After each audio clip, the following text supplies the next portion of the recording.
Show the fucking hoe that you the motherfucking man. Fuck all that, talk it out, work it out. Knock that whole ass out. Leave for the motherfucking ambulance. Show the fucking hoe that you the motherfucking man. Fuck all that, talk it out, work it out. Knock that whole ass out. Leave for the motherfucking ambulance. Show the fucking hoe that you the motherfucking man.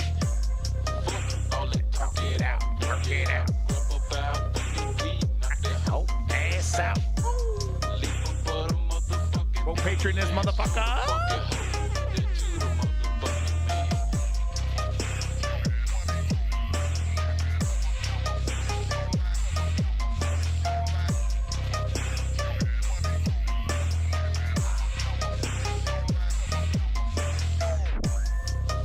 All that talk it out, work it out, get out. Knock that whole ass out. Leave for the motherfucking ambulance. Show the fucking hoe that you the motherfucking man. All that talk it out, work it out, welcome to the motherfucking News Underground, folks. I am a band of nihilism. How are you doing? I think I'm going to be dropping the Harbinger. I tried it. I don't know if I like it anymore, guys. I don't know anymore. Identity crisis. Leave me alone. Davey, welcome back. Woke Patriot, welcome back. Pool time was fun. Being the kiddo. Trying to teach him how to swim. Important. Got to know how to swim. Big props to Spider 550 God Mode. And this is some, I don't know, Korean or Japanese high school drama. Really quite hypnotizing. We won't get into why.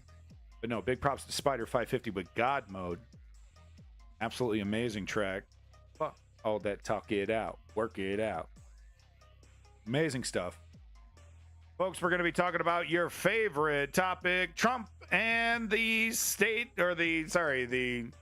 Court of the United States, aka the SCROTUS. Yay. All right, SCROTUS time. I never have this updated. SCROTUS. See, it's a joke. The Supreme Court, testicles, your the nuts. SCROTUS. Okay. Okay, shut up. My God. So before we get to SCROTUS, though, we're going to get to just a little bit of U.S. news, actually. I'm all over the place. But no, there's a little bit of U.S. news that I wanted to cover here. U.S. related, U.S. adjacent news that I wanted to talk about. God, that song is good. Big props over here. 420 Rare Funk. Thank you, Rare Funk. We're going to be listening to this mix while we're doing some of this news. Anytime I need a beat. Ponder Monkey, welcome back. Woo! Woo! Got that Ric Flair drip over here. Ric Flair drip, go woo on the bitch. Welcome back, Ponder Monkey. All right. First story I want to talk about. It's actually kind of one of these stories that, you know, kind of is easily overlooked because of all the crazy shit happening in our lives. But this is actually kind of a big deal, if you ask me, that the United States is preparing to sanction China over its support for the Russian war effort. That, you know, these are long-term decisions. These are decisions that will absolutely affect and hurt geopolitics. You don't make a decision like this lightly. You don't go up against a financial juggernaut like China lightly. So this tells me right here that, you know, yet another uncrossable line has been crossed, that the United States is, you know, unfortunately formulating that they're going to have to be going it alone. This, of course, is the kind of isolation that can lead to, you know, kissing fests, hug and kissing contests. Really, really long hugging and kissing contests, if you know what I mean. Get the whole world involved. Insights from the Atlantic Council, the Wall Street Journal, and the BBC. Just a little bit of this. The U.S. is preparing to sanction some Chinese banks in an attempt to curb Beijing's financing of Russia's war in Ukraine. The Wall Street Journal reported the proposed sanctions come as U.S. Secretary of State Anthony Blinken is set to travel to China this week. Washington has been increasing pressure on Beijing regarding its facilitation of reports to Moscow and views sanctions as an escalatory measure if China does not respond to talks. And of course, okay, thank you. I don't want to buy your fucking thing, okay? But yeah, so interesting stuff. We'll definitely be covering this more. Just a little blurb here.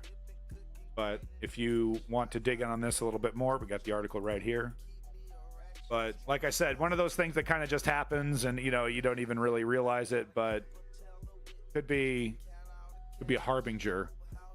See, I got to drop it. It's got to go. It's got to go. For all you Bernie fans out there, absolutely killed it with this comment. Did someone put this in my Discord, or did I just run into this? I might have just run into this myself, actually. But you know, if you ever needed a reminder why Bernie is so much better, and you know, honestly though, Bernie should know that he's better than the entire neoliberal party combined.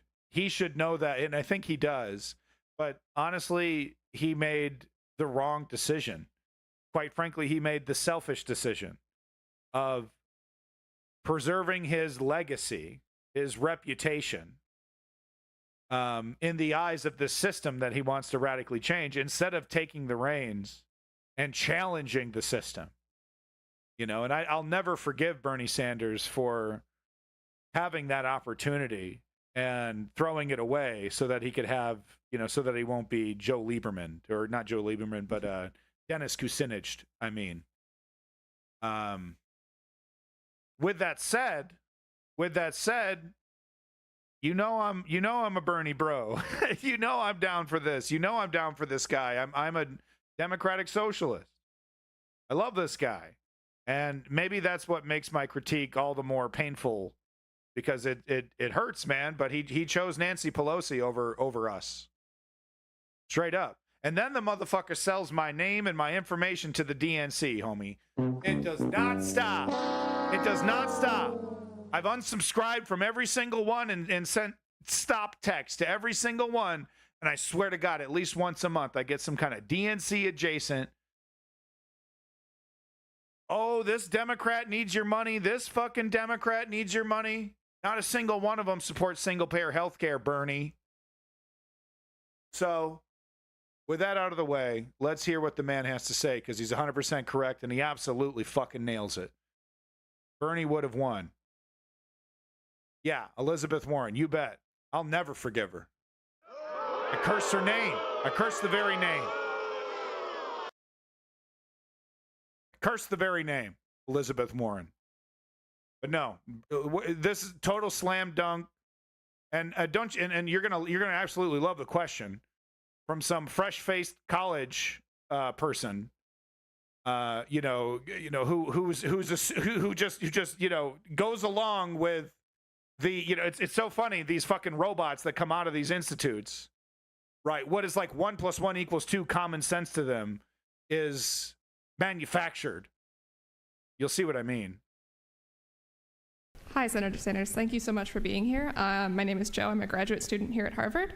So you've proposed raising the corporate income tax, and best estimates indicate that between 10 and 40% of that tax rate will fall on workers in the form of reduced wages. So isn't that great? That's just common sense out of fucking Harvard. Out of Harvard. That's just common sense. Well, if we raise wages, if we raise the corporate income tax, which at one point was like 90%, and somehow there were millionaires getting pumped out, the Rockefellers were making money. So it's just common sense. 1 + 1 = 2. If you raise the corporate income tax, between 10 and 40% of that tax rate will fall on workers in the form of reduced wages. So there's just nothing we can do about that, huh? There's no kind of regulation. There's no kind of law. There's no kind of anything, huh? That's just 1 + 1 = 2 from Harvard. Harvard. Next time you see somebody puffing themselves up because they come from the Ivy League. 1 + 1 = 2, guys. If we raise taxes on corporations, it's going to come out of they're going to reduce the wages. Really? Really? You mean so there's no other market factors that would prevent that? Maybe it'll come out of the profits, actually. You know why? Because when your competition is paying someone properly and then you reduce the wages, do you know what happens to your talent? It's called capitalism. This is a labor market. Okay? It's not 1 + 1 = 2, that if you raise corporate taxes, that's immediately going to result in 30, 40% reduced wages. These are the so-called geniuses running our lives. Between 10 and 40% of that tax rate will fall on workers in the form of reduced wages. Do you think about that when you're making policy, and if so, how? Do I accept the corporate line and the right-wing line that anytime we stand up for workers or do something that adversely impacts the rich, that it's going to really benefit, it's really going to hurt workers? No, I don't. We right now have an absurd situation where billionaires are paying an effective tax rate that is lower than nurses and truck drivers. You got major corporations who are paying virtually nothing in taxes. So what you're telling me is that if we finally demand that they start paying their fair share of taxes, they're going to punish workers? I don't accept that. We can deal with that through unions. We can deal with that through government. Policy, regulations, yada, yada, yada, right? Don't believe the lies. Don't believe the right-wing canard. Okay, that if you raise wages, for people, you pay people more, and the companies are going to leave. The taxation. people. McDonald's is going to get out of here.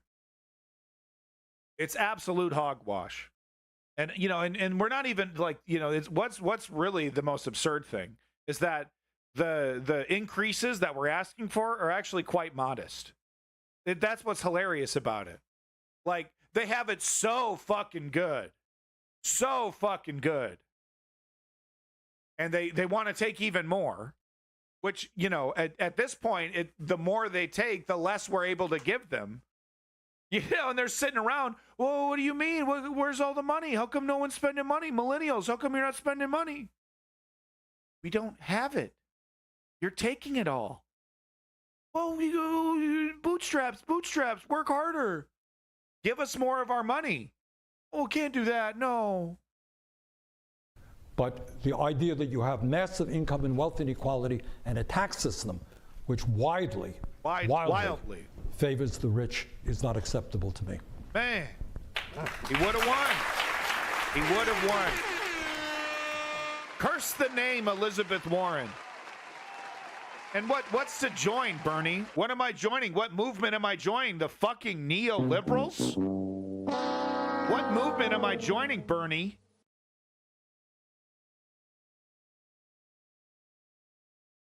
What if that's my name? Then that's quite unfortunate. Moving on to the next story here. Got some, several little bits and clips here from Twitter, screenshots and what have you. Grain of salt. Major breaking. This is definitely legit. Major breaking. Per Washington Post, several high-level Trump staff have been indicted in Arizona. Yeah, boy! Including former Trump White House Chief of Staff Mark Meadows, attorney Rudy Giuliani, Jenna Ellis, John Eastman, Christina Bobb, and campaign advisor Boris Epstein. Bye. Donald Trump remains an unindicted co-conspirator. Isn't that great? Oh, got to protect the big guy. These indictments are in addition to 11 Arizona Republicans who were charged with similar felony offenses as well. What this could mean is that these sons of bitches going to be singing like canaries. Maybe give us more dirt on the big guy. Maybe that's the idea. Pretty cute though. Pretty cute. You get his whole crew, but the guy in charge of the whole thing, unindicted. Come on, you fucking justice system. Fucking Merrick Garland. Look, I know Merrick Garland isn't in charge of every one of these things, but you know what I mean? He sets the stand. He sets the whole damn vibe. And you know what his vibe is? His vibe is fucking, asleep. I'm in a coma. Hopefully this works itself out. I sit on my hands for 2 years, hoping that, Donald Trump's career is over and we can just quietly do this later. That's what I'm saying. Quick double tap. Oh, they were making plenty of money at a 90% tax rate for corporations, weren't they? We don't even want to go back to that. We don't even want to go back to 30. These people, billionaires every single goddamn day, new ones. We're sitting around, tweeting about the price of eggs. And we're what? What are we doing? What are we doing about it? I have a fucking solution. Steps 1 through 3, baby. 1, 2, 3. Inform yourself, put your name down, and put in the fucking work like Charlie Kirk, bitch. Put in the work like the fascists work. Fascists are every single day like it's a fucking coal mine. Every single fucking day, hi ho the day-yo, however the fucking song goes, chipping away at our democracy.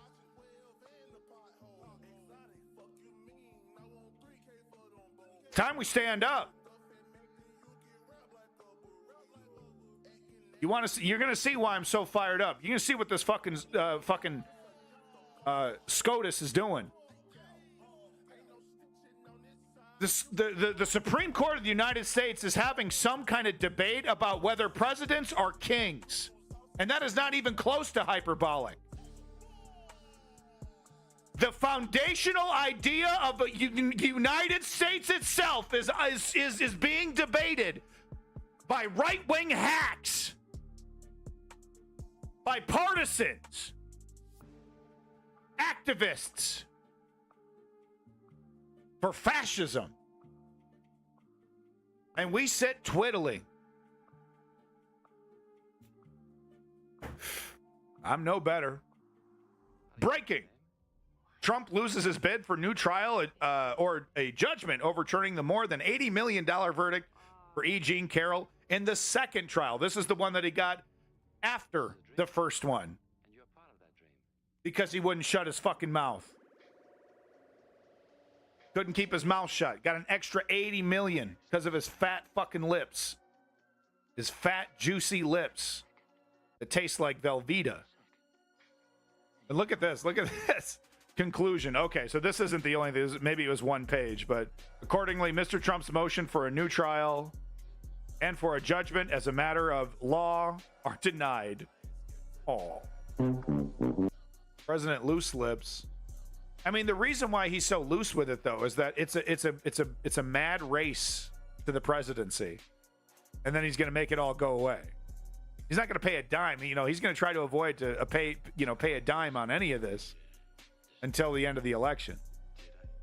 There is some good news. I don't have it lined up, but I will mention poll numbers are breaking away from the margin of error for Joe Biden. That doesn't mean we go to sleep, right? That doesn't mean we keep pushing. We stop pushing, right? We take a break. Of course not.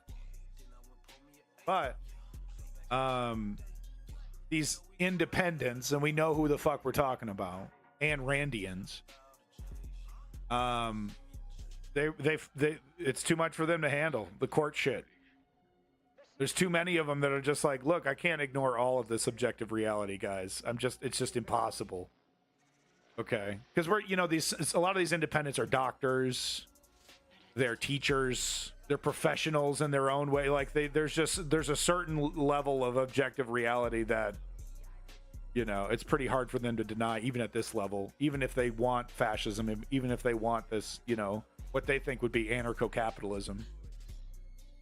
Wonder how the mass arrest of anti-genocide student protesters will affect Biden's poll numbers. Well, Woke Patriot, we're going to be covering that story as well as SCROTUS. So I guess we'll have to wait and see.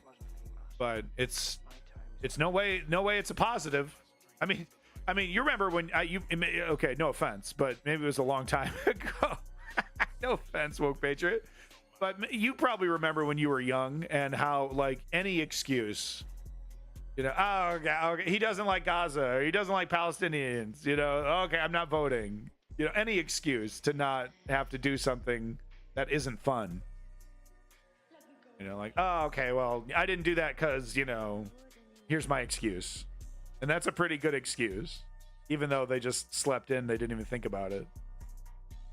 I know, I can relate because I remember when I was in my 20s and it was like, I had no, like, even when I was watching Democracy Now! And going to protests, I was like, not, you know, paying attention to the electoral stuff. Yeah, Davey, you always vote. Thank you. Davey's a good boy. I bought this merchandise. I have a red hat and Trump flag. No way he's guilty, because then I have to show how much I'm a rube. So these independents that, you know, that are starting to peel away are not the MAGA hat wearing red hat wearers. They support them. They want the fascism. They're okay with the strongman. They want the dictator. They think they're going to get anarcho-capitalism. But they don't have the bumper stickers. They don't have the flags. Those guys, they're the ones that are peeling away from the whole situation. And it's not like they're voting for Joe Biden. They're just sitting it out. They're just sitting it out. Yeah, Davey. Yeah, congratulations. That was you, right? You're living out there, voting for Nikki Haley, protest. Looking back, Ice King of Space. Cheeseburger. Congratulations, David. That was interesting. I saw that on MSNBC. I think I put the link in the Discord, but I was like, yeah, there he goes. It was a big, strong protest. 16%, almost 17%. That's a good chunk. Interesting stuff. That doesn't mean we rest. That doesn't mean we stop. We put in the work like Charlie Kirk.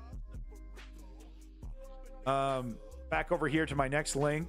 Guys, did you know Trump's a potential pedophile? Like, oh, I know he was on the Epstein flight logs and good friend, and there's pictures with him, and and he's made incredibly pedophilic comments about his grown daughter, but also his teenage daughter.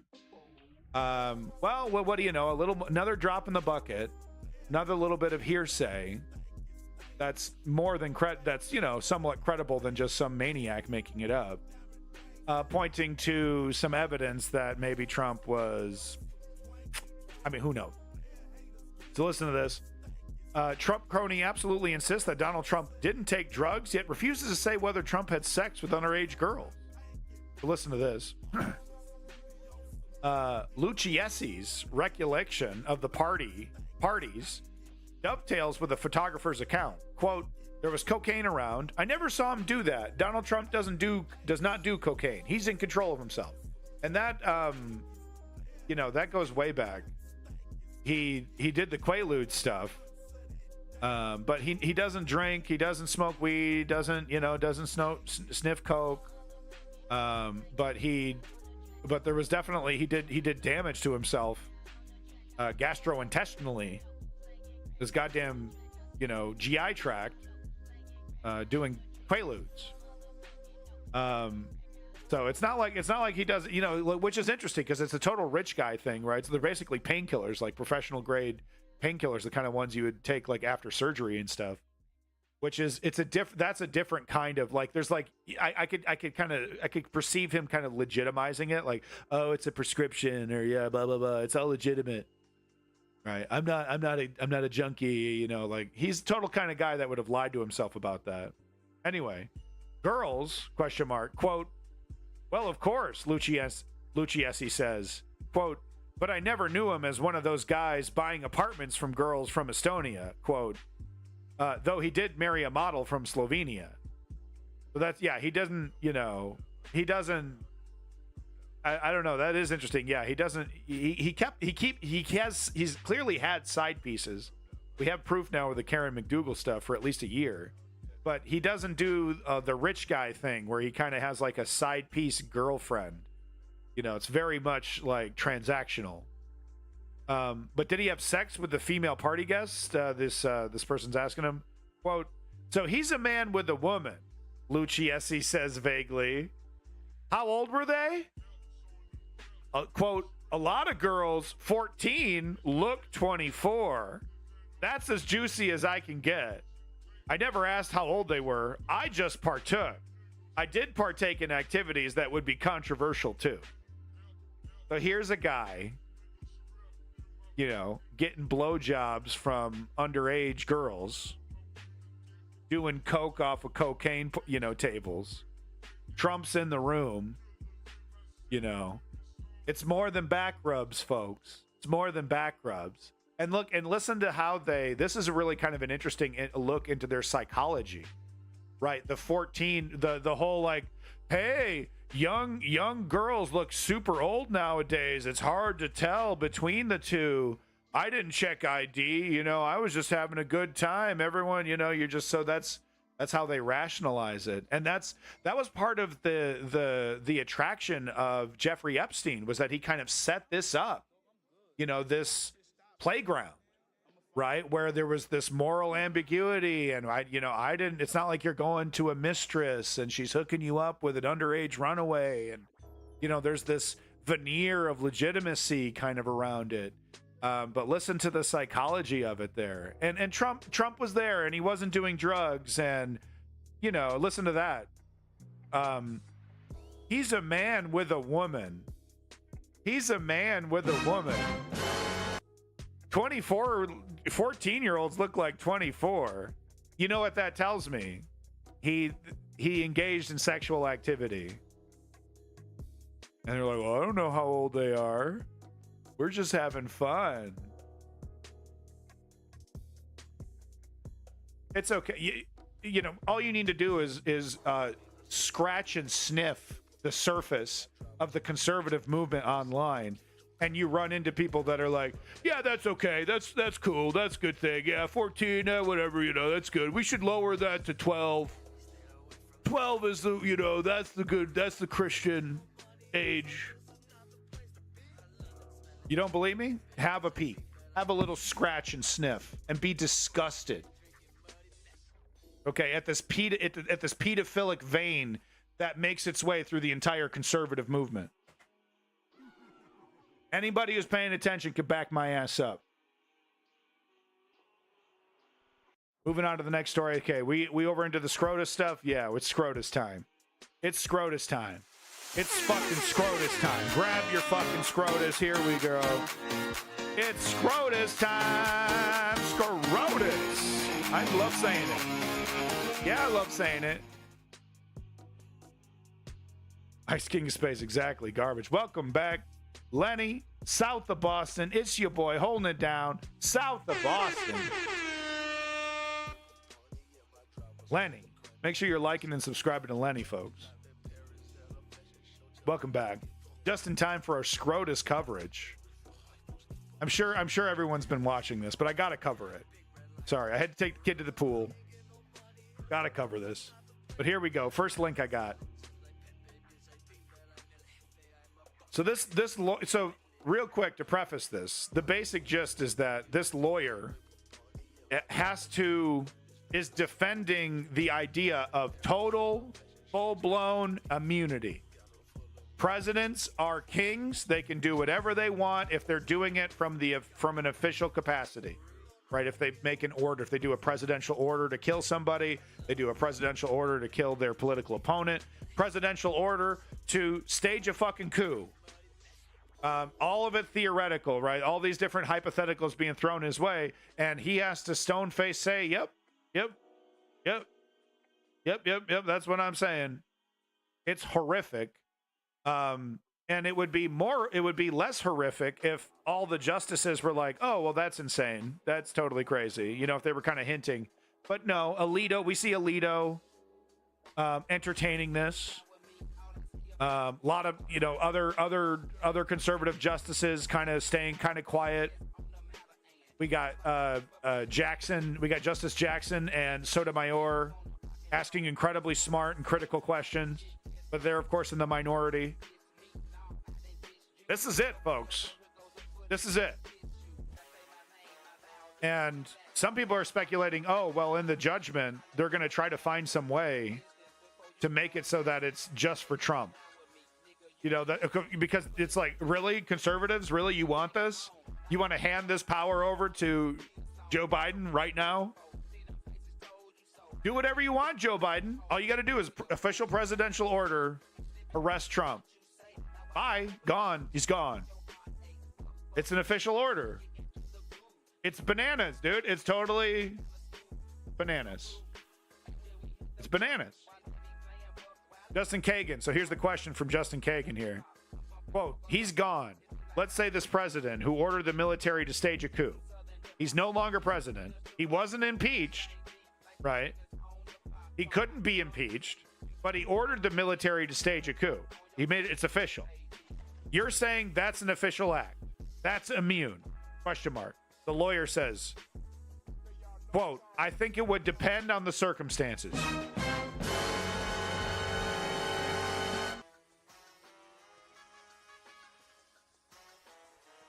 Wow, man. This is draining the swamp.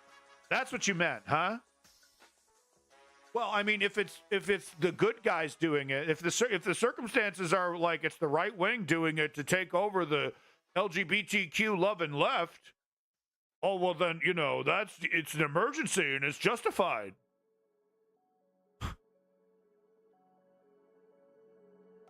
And like I said, it's one thing for the lawyer to be, bringing up these absurd arguments.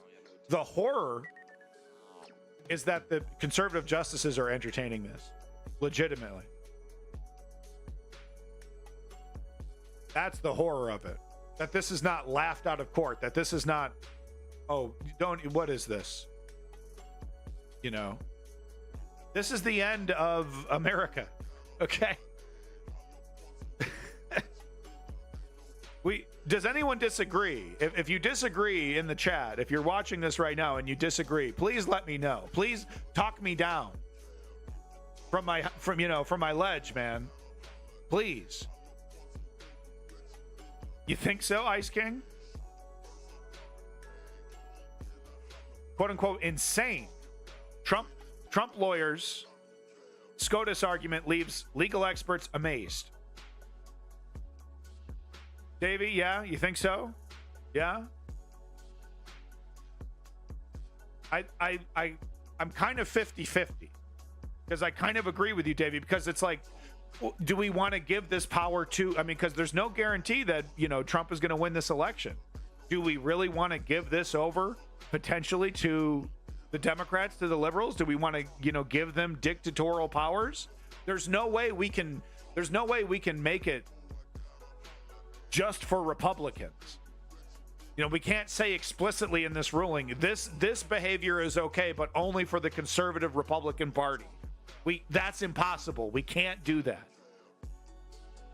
So that's where I come in and kind of agree with you, Davey.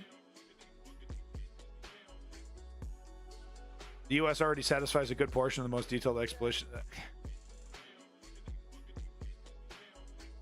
Especially at a local level, Woke Patriot, in the United States, democracy thrives and change is possible, but only for a limited amount of time.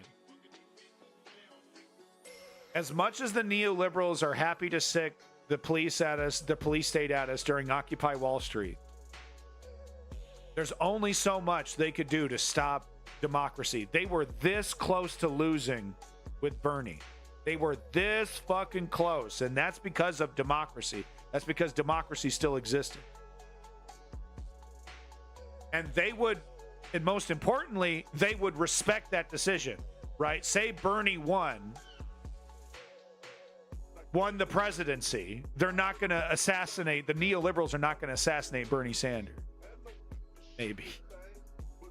You know what I'm saying, though? There's more of a chance to fix this internally with democracy, with the neoliberals. But soon, Woke Patriot, I will have to fully agree with you. Very soon. When we start seeing federal abortion bans, where California has to ban abortions because it's a federal law. That's when I will start agreeing with you more, Woke Patriot. Quote unquote insane. Trump's lawyer's SCOTUS argument leaves legal experts amazed. Faced with withering questions from both conservatives and liberal members of the Supreme Court, Donald Trump's lawyer went so far as to suggest that a president could have a political rival killed or order a coup as long as it was an official act. You're tubing, welcome back. In one exchange, attorney John Sawyer was asked if a president felt his rival was quote-unquote corrupt, would it be allowable for him to order the military to kill the opponent? Literally the kind of shit you see in third world countries. We see it in Mexico right now. Second world. You want to call Mexico second world because of the size of its economy, that's fine. But their elections are a complete shambles. They're completely captured by the cartels. Governor, people running for governor, people running for mayor, political positions of all different levels are getting straight up assassinated. And that's what we want in America, huh, conservatives? But only for us. Only for us, though, because we're the good ones. In one exchange, attorney John Sawyer was asked if a president felt his rival... Sawyer replied, quote, "That could well be an official act." Sorry, I should have probably ended on that. But no, so he was asked, could the president order the military to kill a political rival? Well, that could be an official act, yeah. And once again, it's one thing for the lawyer to say it. It's another thing for the justices to sit there quietly. Robotically, like the rubber stamp for the right wing. We're going to rubber stamp this, guys? Because you really want to rubber stamp your way into a situation where the neoliberals have full dictatorial power? They could do that because we all know these neoliberals. They could get rid of the filibuster. They don't. So they'll do the right thing, right?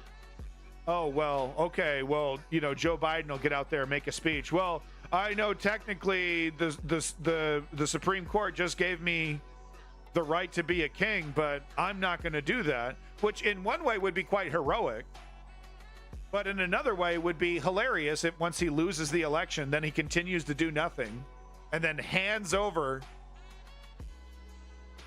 dictatorship, willingly hands over dictatorship to the right wing. Wouldn't that be something? Joe Biden respects the institutions of the rule of law one last time before handing complete dictatorial power to the right wing at the inauguration. Wouldn't that just be beautiful? And it would actually be the exact opposite of January 6th. This peaceful transition to an authoritarian power instead of a violent one.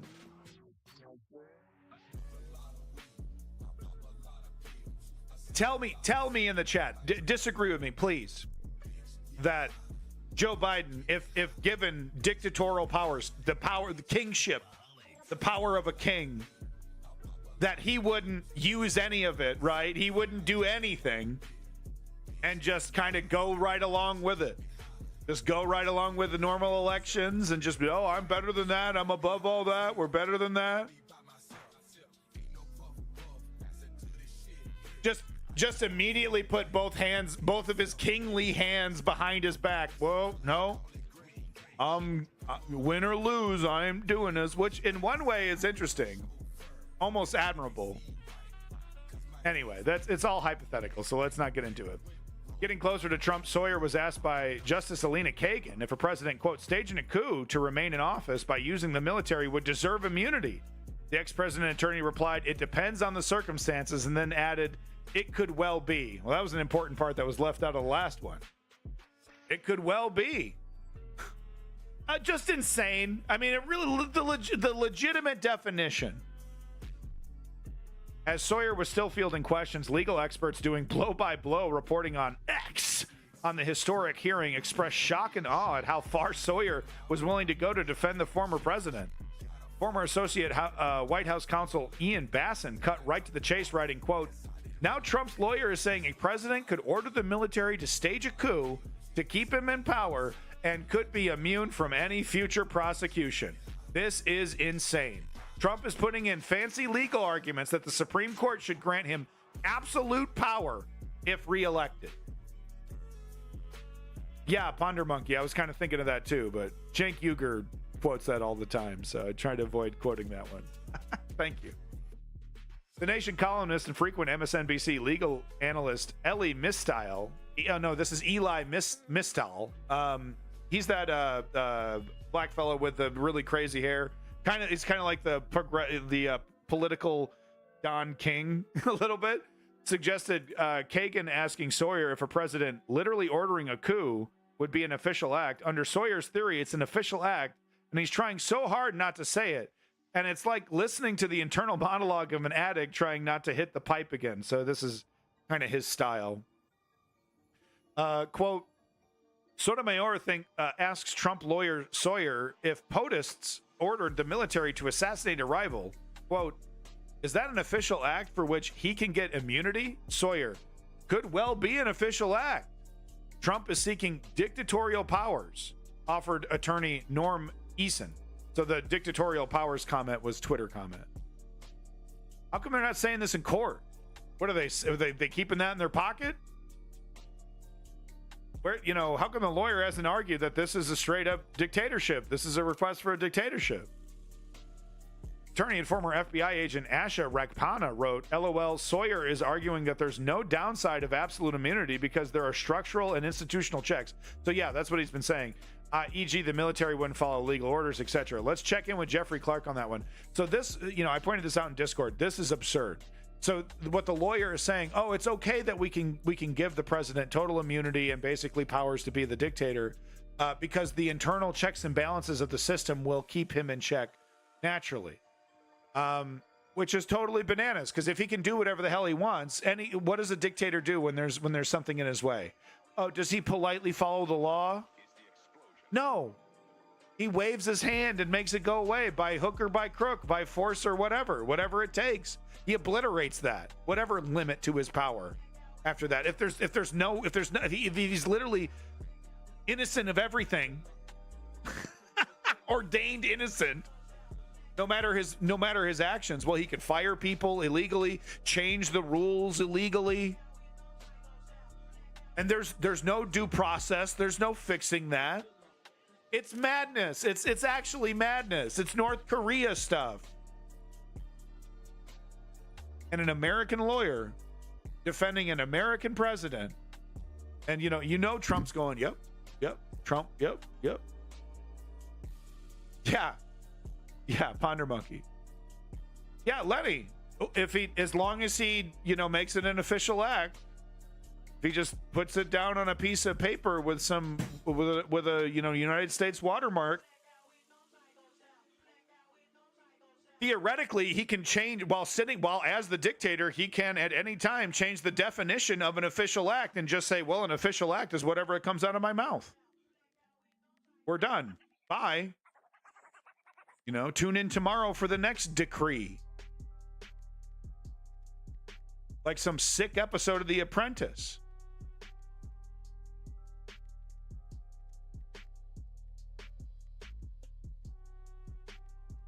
Yeah, that's stupid. So, quote, Justice Sotomayor asking, if the president decides that his rival is a corrupt person and he orders the military to assassinate him, is that one of his official acts to which he has immunity?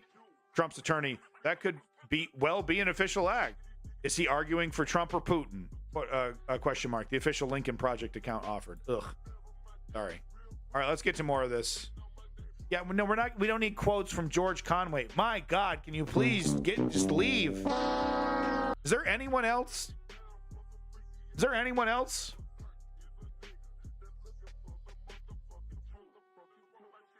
I'm still confused as to why we need to listen to George Conway about anything. Welcome back, Trailhead.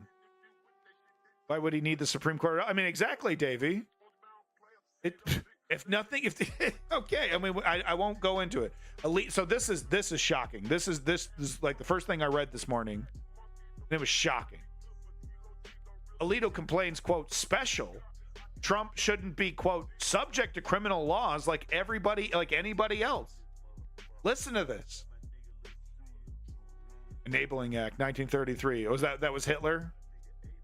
Right. First thing. And that's exactly what we're going to see with Trump, right? Oh, the filibuster? Oh, what are you talking about? The filibuster? You mean the fuck you? We're getting rid of that. What are we talking about? But no, this is shocking. This is shocking. U.S. Supreme Court Justice Samuel Alito complained Thursday about the concept that a, quote, special former office holder like Donald Trump could be expected to be, quote, subject to criminal laws just like anybody else. This is the justice. This is the justice. Supreme Court of the fucking country.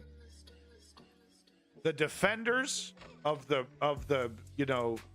defenders of what is and isn't law on some of the most crucial and critical questions in the United States.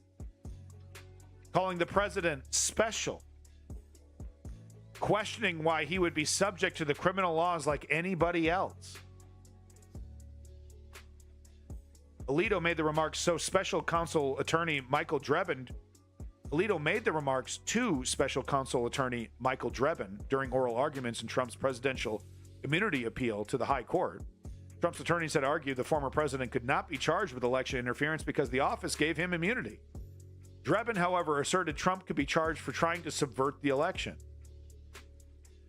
Quote, well, Mr. Drebin, do you really? I mean, the presidents have to make a lot of tough decisions before enforcing the law. Somehow, though, they were able to do this for over 100 years, no problem. But now we got to change it. And they have to make decisions about questions that are unsettled. And they have to make decisions based on the information that's available, Alito said.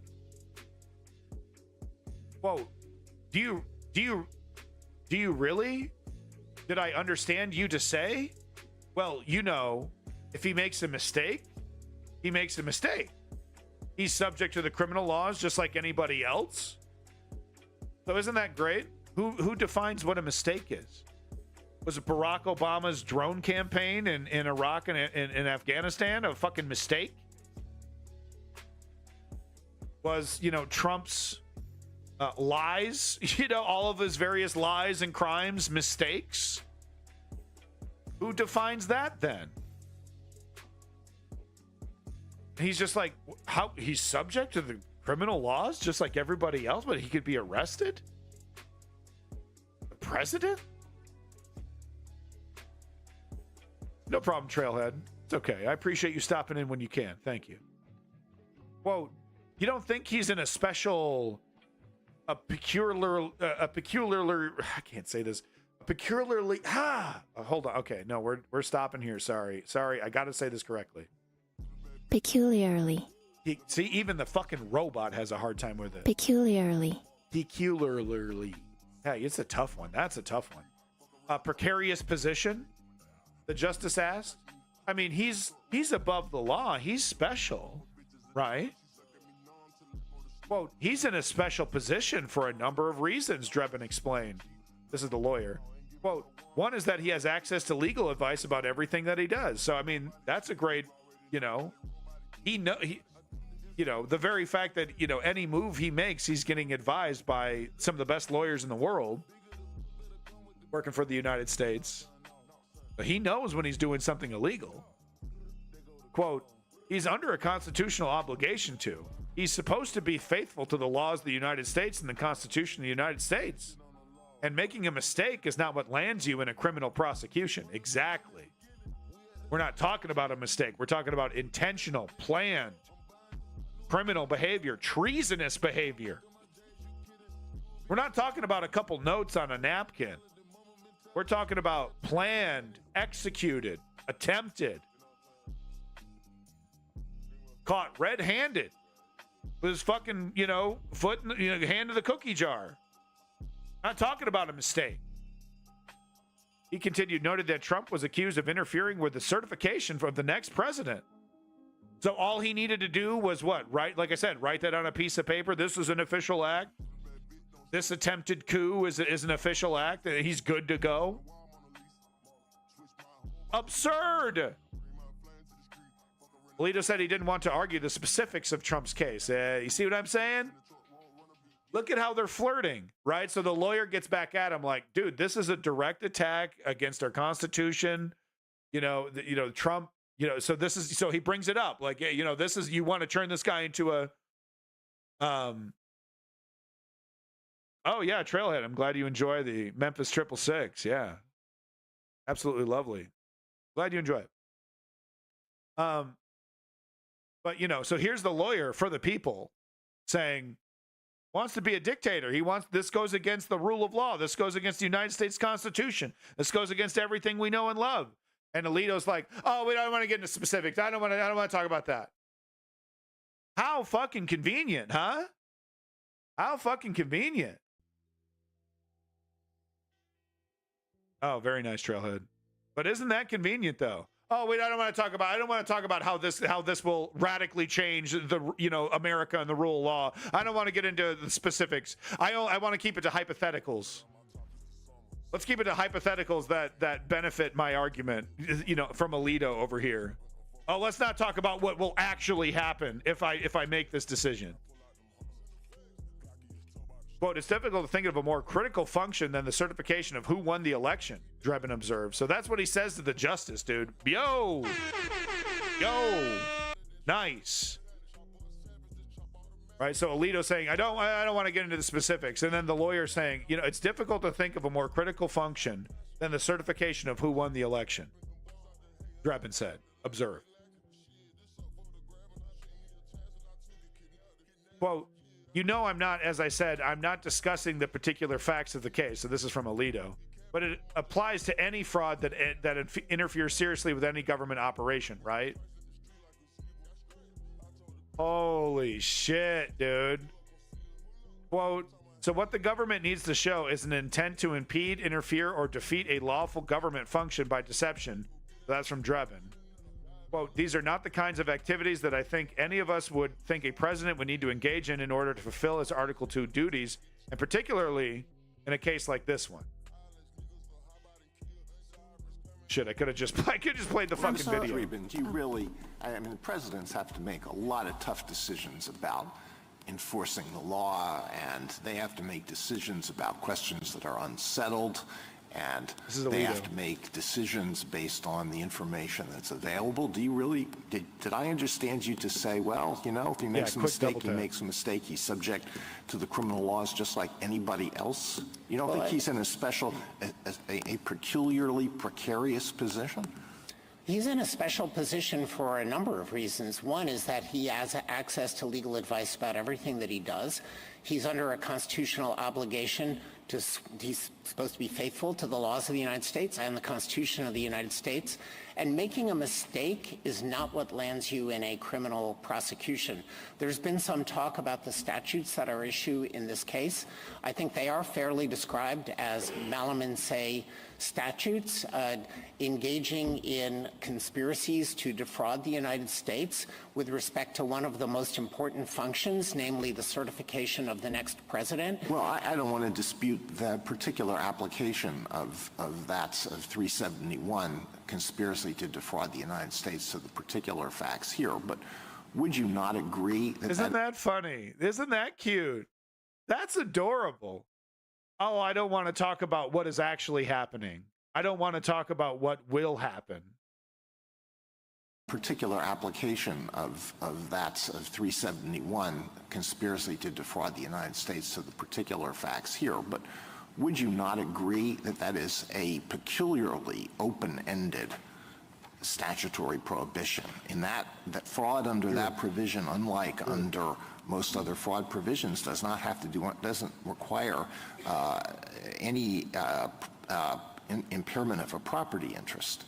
It's designed to protect the functions of the United States government, and it's difficult to think of a more critical function than the certification of who won the election. Yeah, I'm not, as I said, I'm not discussing the particular facts of this case. Isn't that funny, man? Isn't that great? He's like, it's hard for me to put to words how important this is, and he's like, I don't want to really talk about that.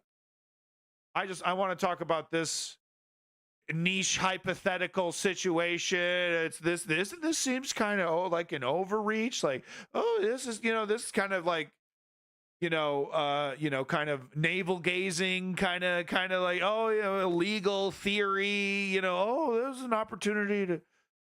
no, this is an assault on our democracy. This is kind of fucking important. I don't want to get into specifics about this other case.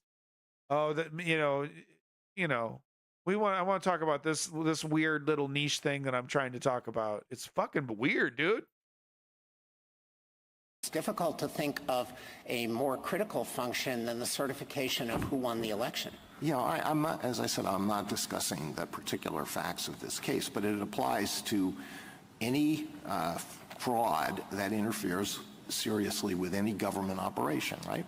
So what the government needs to show is an intent to impede, interfere, or defeat a lawful government function by deception, and it has to be done with scienter. These are not the kinds of activities that I think any of us would think a president needs to engage in order to fulfill his Article 2 duties, and particularly in a case like this one. I want to pick up on something that the court said earlier about the distinction between a public official acting to achieve public ends and a public official acting to achieve private ends. As applied to this case, the president has no functions with respect to the certification of the winner of the presidential election. It seems likely that the framers designed the Constitution that way because at the time of the founding, presidents had no two-term limit. They could run again and again, and were expected potentially to want to do that. So he's pointing out that foundationally, the president should have nothing to do with this process outside of, participating in it, whatever. But there's no control. The president doesn't have any control over this, and that's how it's always been. So the potential for self-interest would explain why the states conduct the elections. They send electors to certify who won those elections and to provide votes, and then Congress, in a extraordinary joint session, certifies the vote. So the Strokes, Reptilia. There's actually currently an effort right now in, I think it's like Tennessee, maybe it's Arizona, or is it Texas? Actually, it might be Texas. There's currently an effort in one of those right-wing states to remove Biden from the ballot, not because of criminal activity, but because of a technicality, because of when the DNC scheduled its thing or whatever. It's some stupid technicality. Do you think that's cool? That there's right-wingers trying to remove Biden from the ballot in certain states, kind of like as an act of revenge? Because there might be a legitimate legal reason for Trump to be removed from these ballots.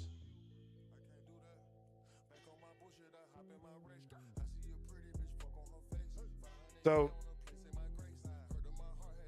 okay, I don't have time to argue. I wish you would have answered my question instead of saying that. So do you think that's okay? That the right wing is trying to find ways to remove Biden from the ballot? Like I said, not because of legitimate criminal activity that there's already laws on the books that legitimately remove you from the ballot in certain states if you're a convicted felon.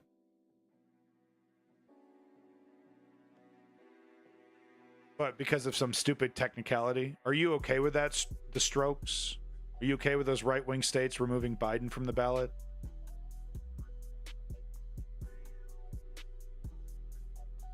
Quote, I'm kind of shocked. Amy Coney Barrett backs up Sonia Sotomayor in abortion case.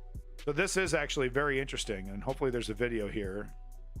Yeah, this is on, watch the video from C-SPAN. Here we go. So this is interesting. Where are you at, Strokes? I guess some like the higher court only when it. So I asked you a question. That's literally what I'm trying to find out is if you're a hypocrite.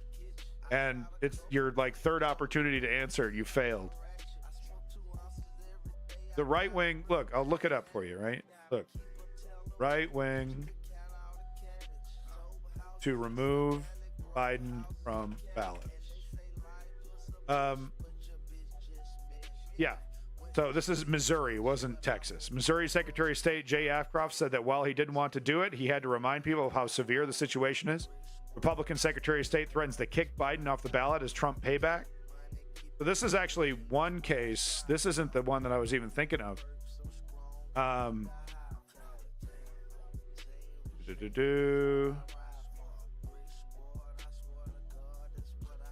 Yeah, is it this one? No. That was the one that you're talking about. Yeah. So this is one of them, but no, this isn't actually the story that I was thinking of. But this is interesting. I wasn't even thinking of this one. Oh my God. But are you okay with this, the Strokes? Are you okay with the right wing, you know, trying to take Biden off the ballot for revenge? Are you okay with that? You know, it's not really Biden's fault that there's already laws on the books that says convicted felons are not allowed to run for president. That's not really Biden's fault. And it's interesting that all of a sudden you disagree with that, because I'm sure if the shoe were on the other foot and there was a convicted felon on the left that wanted to run as president, you'd be like, no, he shouldn't be on the ballot. That's ridiculous, right? So just to get your hypocrisy, you know, focused in here, are you okay with this effort of the right wing to remove Biden from ballots?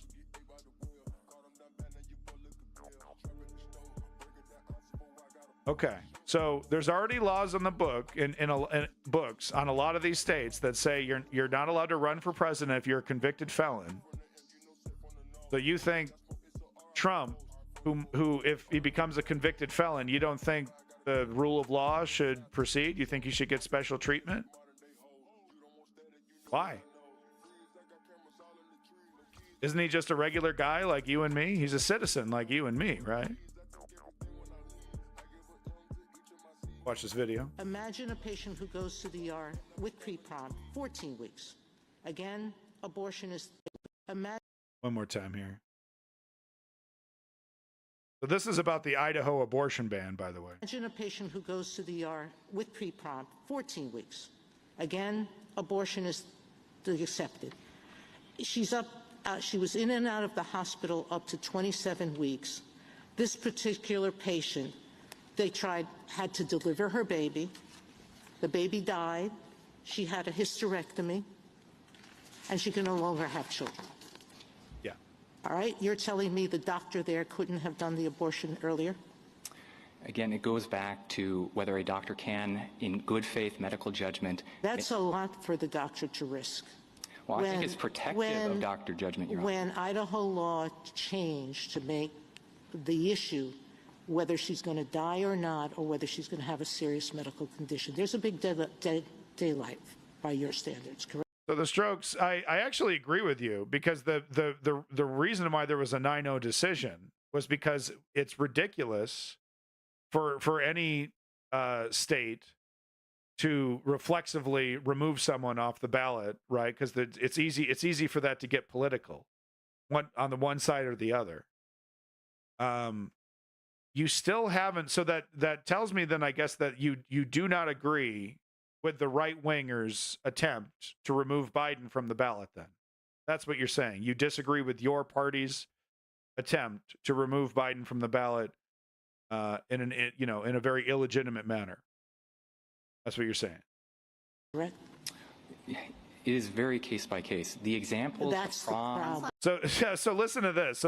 Justice Sotomayor basically saying, a woman has to basically be on the verge of death before she can get an abortion, and then the lawyer comes in here and says, "Oh, yeah, it kind of depends." And what's interesting though, and why this is news, is that Amy Coney Barrett is coming in and agreeing and kind of compounding on this argument, and she's a well-known anti-abortion conservative.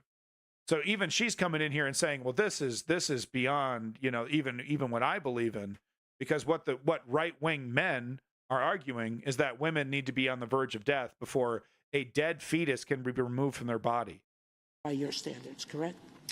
It is very case by case. The examples That's the problem. I'm kind of shocked, actually, because I thought your own expert had said below that these kinds of cases were covered. So the Strokes, you think that's a good thing? You want to hand Joe Biden the power of a dictator? I thought you didn't like Joe Biden, the Strokes. So you think you're bragging about that? You're like puffing it up? Why do you want to hand over, why do you want to give that power to Joe Biden? I thought you didn't like him. Now you want to make him a king? Oh, do you think the immunity is going to be just for Trump, just for right-wing Republicans? Is that what you honestly believe? That somehow magically it's going to be just for Trump? I don't know. That seems absurd for even for you MAGA idiots. And you're now saying they're not? No, I'm not saying that. This is it. I'm sorry to keep interrupting, but that's what's interesting here is that Amy here is chiming in. Said below that these kinds of cases were covered, and you're now. Strokes, I'm going to give you one last opportunity to respond to the various questions that I've asked you. If your next comment is just a non sequitur or some trying to start shit with another commenter, you're going to get the flush, buddy. You're going to. Don't make me do it. Come on. I'd love to have this sticky piece of shit on the bowl of my on my toilet bowl. That didn't come out right. Sorry. All right. No more interrupting. Let's let Amy finish. Expert had said below that these kinds of cases were covered, and you're. Oh, that toilet was really loud. I'm sorry. Fuck. I always do that. I turn the volume up. Okay. Sorry. Oh my God. That was really loud. I'm sorry. Actually, because I thought your own expert had said below that these kinds of cases were covered, and you're now saying they're not? No, I'm not saying that. That's just my point, Your Honor, is that... Well, you're hedging. I mean, Justice Sotomayor is asking you, would this be covered or not? And it was my understanding that the legislature's witnesses said that these would be covered. Yeah, and those doctors said if they were exercising their medical judgment, they could, in good faith, determine that life-saving care was necessary. And that's my point, is a subjective But some standard. doctors couldn't. Some doctors might reach a contrary conclusion, I think, is what Justice Sotomayor is asking you. That is shocking. That is actually legitimately shocking coming from her. And of course, it took the absurdity of this ridiculous biblical concept to be brought to her for her to actually pipe in and say it. This is the monster that this Frankenstein has created. Okay, this concept of let a woman die. Let a woman get this close to death, and then God says it's okay for you to remove the dead fetus. Yeah, Amy, this is what your activism has created. This is it. Amy. Oh, that sounds pretty crazy. That sounds extreme. That's you. That's your party. That's who you are, Amy. Oh, I didn't sign up for that. That might affect my daughter. That might affect my daughter's daughter. Yeah.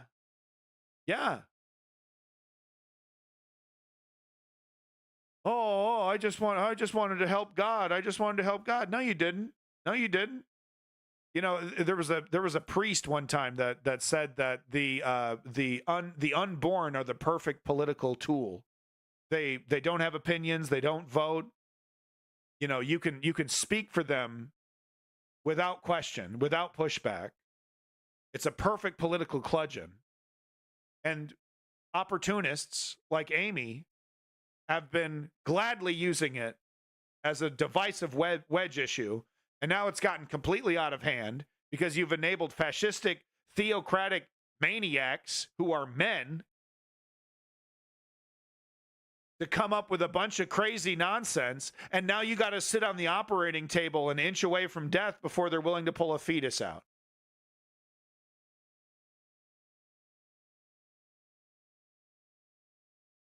Oh no, quick double tap. No, let's give power. No, you better strap in.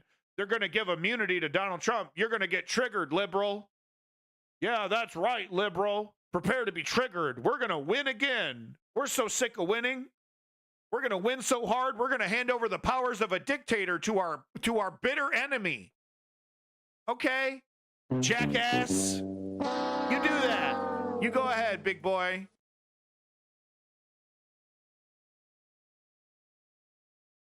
This is just, a little bit more. We're almost done with our SCOTUS stuff. This is actually the last video pertaining to the SCOTUS. Really, really interesting. Thank you, Davey, for this Twitter link here.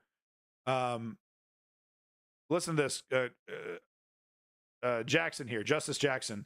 The most powerful person in the world could go into office knowing that there would be no potential penalty for committing crimes. I'm trying to understand what the disincentive is from turning the Oval Office into a seat of criminal activity in this country. Obvious question. Obvious question. And like I said before, it's one thing to have this hack, this scumbag lawyer talk, bring, because he's got a job to do. Okay? He listens to what his client wants. He listens, this is what Trump wants, and he is delivering. That's his job. He's a scumbag, but he's doing his job. That's one thing. It's another thing for these people to be like, of course, Justice Thomas, silent, no comments. No, really? We're going to rubber stamp this one, Thomas? We're going to rubber stamp this one? Look, man, I know. You're there to do a job. You're there to hit the stamp. So there you go, Strokes. I gave you an opportunity, buddy. I gave you an opportunity. Fuck you. Fuck you. I gave you an opportunity. You're bragging about the immunity. You got nothing to say about handing over dictatorial fucking presidential powers to Joe Biden.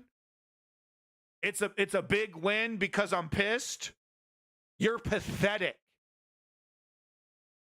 Disgusting, bootlicking, pathetic worm. What the fuck? You want a dictator. You want the Supreme Court to give this guy immunity because it will what? Trigger me? Bananas. I just, there's like, there's got to be limits to this, man. There's got to be a limit to this. And no, it isn't. No, we want a king. We want a dictator. This is what we want. This is what we want. We want it proudly. We want it proud. We want it so bad we'll give it to our enemy in the hopes that he might give it to him. That's how bad we want it. Really, what's going to happen is, with this immunity bullshit, what's going to happen is that they're going to kick it back to the lower courts.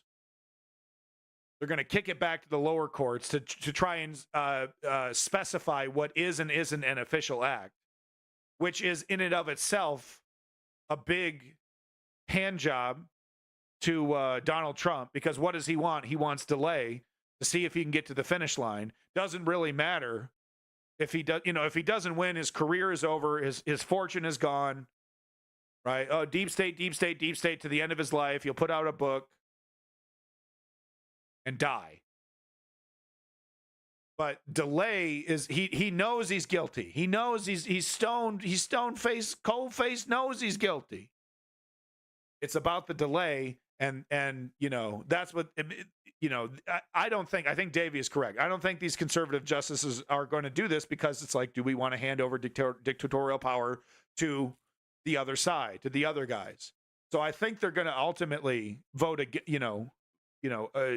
against this. Thomas will vote for it, no matter what it is, apparently. Gorsuch too, maybe. But I think, they're going to ultimately lose it. But it's all about the delay for this. So they got to, throw out some tacky bullshit. Oh, okay, well, yeah, this is really quite a quirker. Really a tough question. Like I said, they're going to kick it to the lower courts. And then we won't have a resolution until next year sometime. This is the last clip I got. This is shocking stuff. This back and forth is absolutely shocking. This is historic. This is the stuff you read about, your kid's going to read about in their history book stuff. Happening right now, happened today while you were taking your morning dump. This shit was happening. Crazy to think. It's just like big stuff, dude. Like, imagine being there when they signed the Constitution. Well, imagine being there when they made the Constitution irrelevant. How did you feel when? We're right there, man. Okay, thank you. Justice Jackson? So I think I now understand better your position. In your discussions with Justice Kavanaugh, it became clear that you are saying that for the private acts of a president, there's no immunity, but for the official acts of the president, there is immunity. Is that your position? I agree with that. All right. So one thing that occurs to me is that this sort of difficult line drawing problem that we're having with all of these hypotheticals, is this a private act or a public act, is being necessitated by that assumption. Because of course, if official acts didn't get absolute immunity, then it wouldn't matter. We wouldn't have to identify which are private and which are public, correct? That, in fact, is the approach of the D.C. Circuit. There's no determination that needs to be made. Right, but I'm just making, so to the extent we're worried about, like, how do we figure out whether it's private or public, we have to understand that we're only doing that because of an underlying assumption that the public acts get immunity. So let me explore that assumption. Why is it, as a matter of theory, and I'm hoping you can sort of zoom way out here, that the president doesn't want to talk would about that. not be required to follow the law when he is performing his official acts? Everyone else, there are lots of folks who have very high-powered jobs, who make a lot of consequential decisions, and they do so against the backdrop of potential criminal prosecution if they should. She's just making the point, hey, there's a lot of people in consequential positions all, in government and outside of government that, they have to make all kinds of decisions, and, and they're still held to, the law is still, applied there. Like, what makes the presidential, office so special? Break the law in that capacity. And we understand and we know, as a matter of fact, that the President of the United States has the best lawyers in the world. When he's making a decision, he can consult with pretty much anybody as to whether or not this thing is criminal or not. So why would we have a situation in which we would say that the president should be making official acts without any responsibility for following the law? I respectfully disagree with that characterization. The president absolutely does have responsibility. He absolutely is required to follow the law in all of his official acts. But the remedy for that is the question: could he be subject to personal vulnerability, sent to prison for making a bad decision after he leaves office? But other people who have consequential jobs and who are required to follow the law make those determinations against the backdrop of that same kind of risk. So what is it about the president? I mean, I've heard you say it's because the president has to be able to act boldly, make kind of consequential decisions. I mean, sure, but again, there are lots of people who have to make life and death kinds of decisions, and yet they still have to follow the law, and if they don't, they could be sent to prison, et cetera, et cetera. So I say two things in response to that, Yes. both from Fitzgerald. That's the very sort of inference or reasoning that this court rejected in Fitzgerald. No, but let me just, Fitzgerald was a civil situation in which the president actually was in a different position than other people because of the nature of his job, the high-profile nature, and the fact that he touches so many different things. When you're talking about private civil liability, anybody on the street can sue him. We could see that the president was sort of different than the ordinary person when you say, should he be immune from civil liability from anybody who wants to sue him? Yeah, but when So he's trying to bring up this case where so any whack job can like sue the president for any fucking reason, right? I mean, you drag the president over to Judge Judy, right? Because he didn't paint his fence the right color, that kind of shit. And it was found that no, you can't. Like the president, cannot be dragged into some civil case, in the middle of some, trying to make some important decision. He's got to go to court because of divorce court or something. So he's trying to say, well, you see, the court has actually already found that the president is totally immune to the law, is totally can commit any crime he wants. And see, you've already made that decision, and things are going fine. Okay, so we should probably just reinforce that. It's insane. Of course, it's insane. Should he be immune from civil liability from anybody who wants to sue him? But when we're talking about criminal liability, I don't understand how the president stands in any different position with respect to the need to follow the law as he's doing his job than anyone else. He is required to follow the law. And what Fitzgerald But he's not said is if there's no criminal prosecution. If there's no threat of criminal prosecution, what prevents the president from just doing whatever he wants? All the structural checks that are identified in Fitzgerald and a whole series of the structural checks. This court's cases that go back to Martin against Mott. And all the legal precedent. So he's totally immune as long as he writes it down on a piece of paper and says this is an official act. And what's going to keep him in check are the legal precedent and a few checks and balances that he can easily, without any consequences, hand wave away. That's supposed to keep this monster from doing whatever he wants, guys. The legal precedent, like Davey said, he just dissolved the fucking Supreme Court, man, like Caesar. Threat of criminal prosecution, what prevents the president from just doing whatever he wants? All the structural checks that are identified in Fitzgerald and a whole series of this court's cases that go back to Martin against Mott, for example, impeachment, oversight by...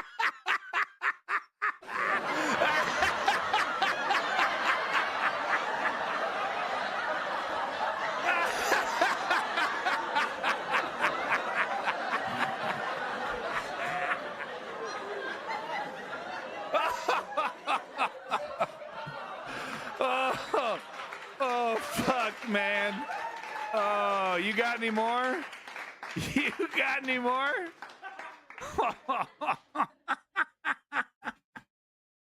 This motherfucker saying great Russia. Oh, yeah, honey. Yeah, Russia's really great under Putin. You got the entirety of Russia, and it's still a fucking rusty gas station for the rest of the world. You could be building chips. You could be building fucking spaceships. You could be building Teslas. You're still pumping oil out of the ground and sending your fucking hillbillies to the front line. Great Russia. Congress, public oversight. There's a long series that Fitzgerald directly addresses this in the civil context, and we think that language naturally ports. I'm not sure that's much of a backstop, and what I'm, I guess, more worried about, you seem to be worried about the president being chilled.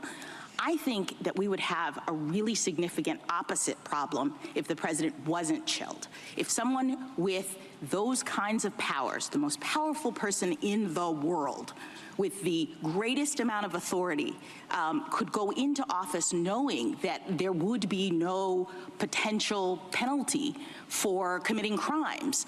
I'm trying to understand what the disincentive is from turning the Oval Office into, the seat of criminal activity in this country. I don't think there's any allegation of that in this case, and what George Washington said is, what Benjamin...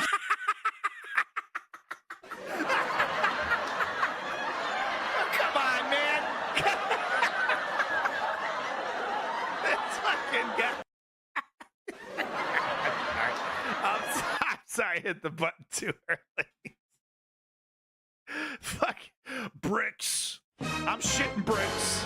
I'm shitting bricks. I'm shitting bricks, guys. I'm spooked. I'm spooked by the BRICS coalition. Better watch out, NATO. BRICS coming at you. That's fucking good, dude. Okay, sorry. Let's back up a little bit. Get back to it. One thing I'm a little disappointed. You know, I agree with you, Lenny. Justice Jackson, she's amazing, but I really wish she would rebut this this pushback, this checks and balances pushback, as absurd as it is. I really wish she would push back on that. I'm trying to understand what the disincentive is from turning the Oval Office into, the seat of criminal activity in this country. I don't think there's any allegation of that in this case, and what George Washington said is, what Benjamin Franklin said is, we view the prosecution of a chief executive as something that everybody cried out against as unconstitutional. And what George Washington said is, we're worried about factional strife, which will... No, I'm also, let me put this worry on the table. If the potential... This piece of shit dares to use the words of Washington and fucking, I'm shocked. I can't. out against as unconstitutional. And what George Washington said is, we're worried about factional strife, which will... No, I'm... George, we view the prosecution of that in this case, and what George Washington said is, what Benjamin Franklin... Benjamin Franklin. I don't know why his name was so, but this scumbag quoting Benjamin Franklin and George Washington to make one of the greatest men in the world. And yes, he owned slaves. Very, very contentious. But the man who could have been king of America, who said, no, I'm sticking to the rules, I'm sticking to the term limits, peaceful transition of power over to the next guy, let the next guy do it. The whole country wanted him to be another King George. One of the greatest men to have ever lived, and you know, who started this entire project, this great experiment, and legitimized it by stepping down from power, something that was unheard of, to be at the top of power and then step down willingly. And maybe he disagrees with you. Maybe he goes against your agenda. Maybe he does stuff that you don't like. Well, that doesn't matter anymore because you're not a king. And he brings up George Washington to make the argument that presidents are king. This is the death of shame.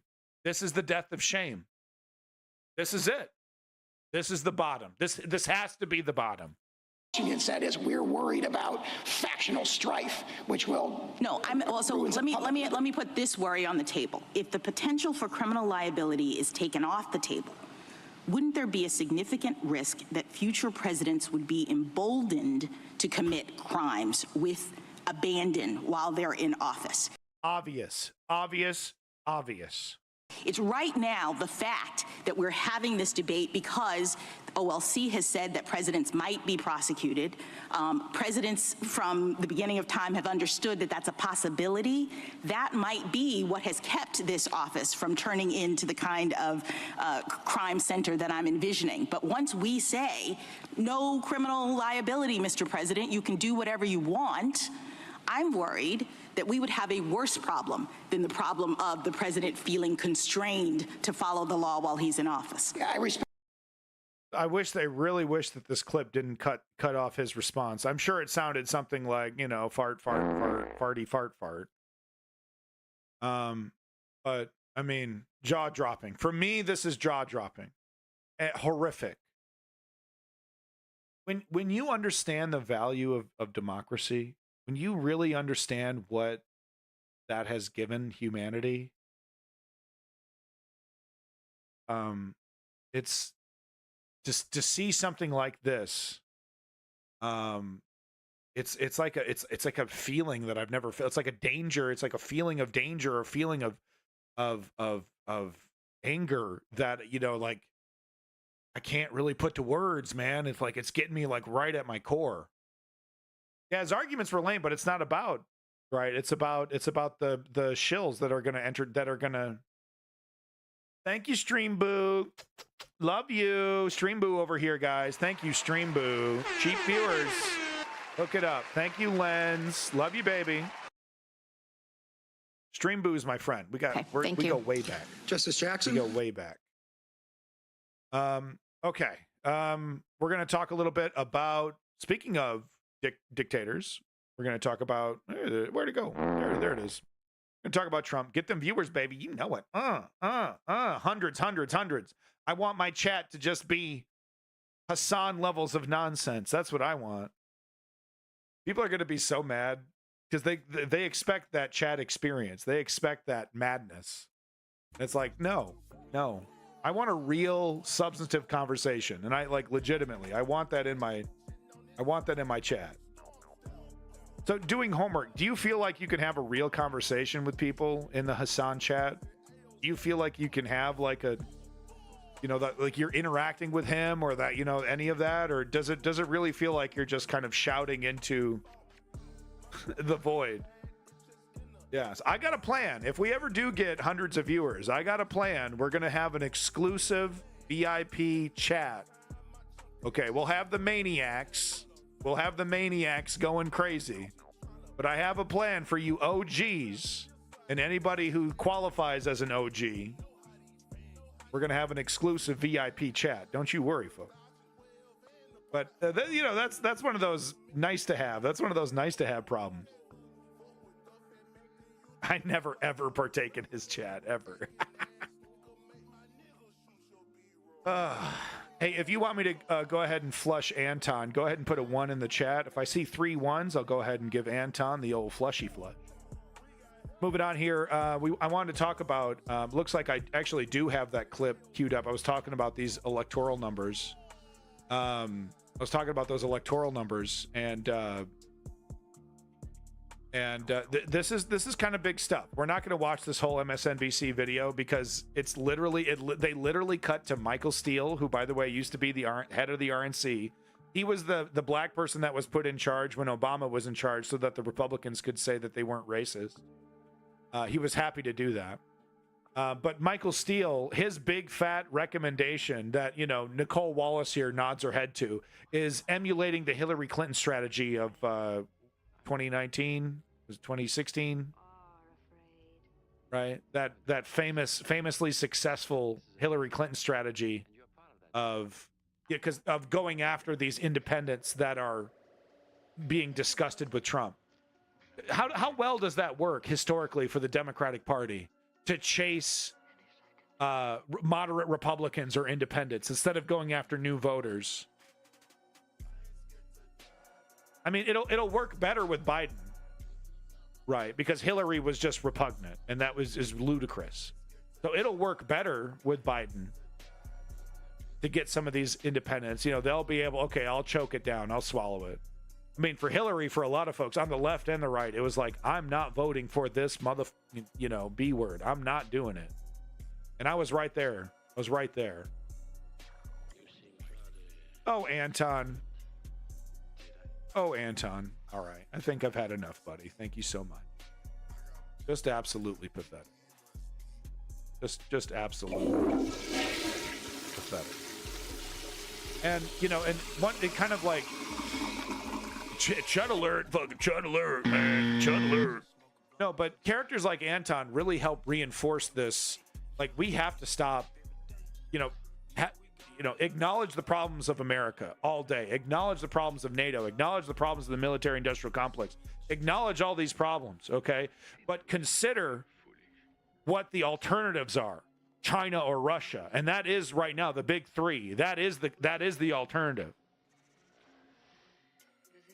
And it's like, I don't want to live in a world where that mentality, this mentality of, how the current Russian government treats humanity. I don't want that to become the global norm. I don't want that to become the status quo.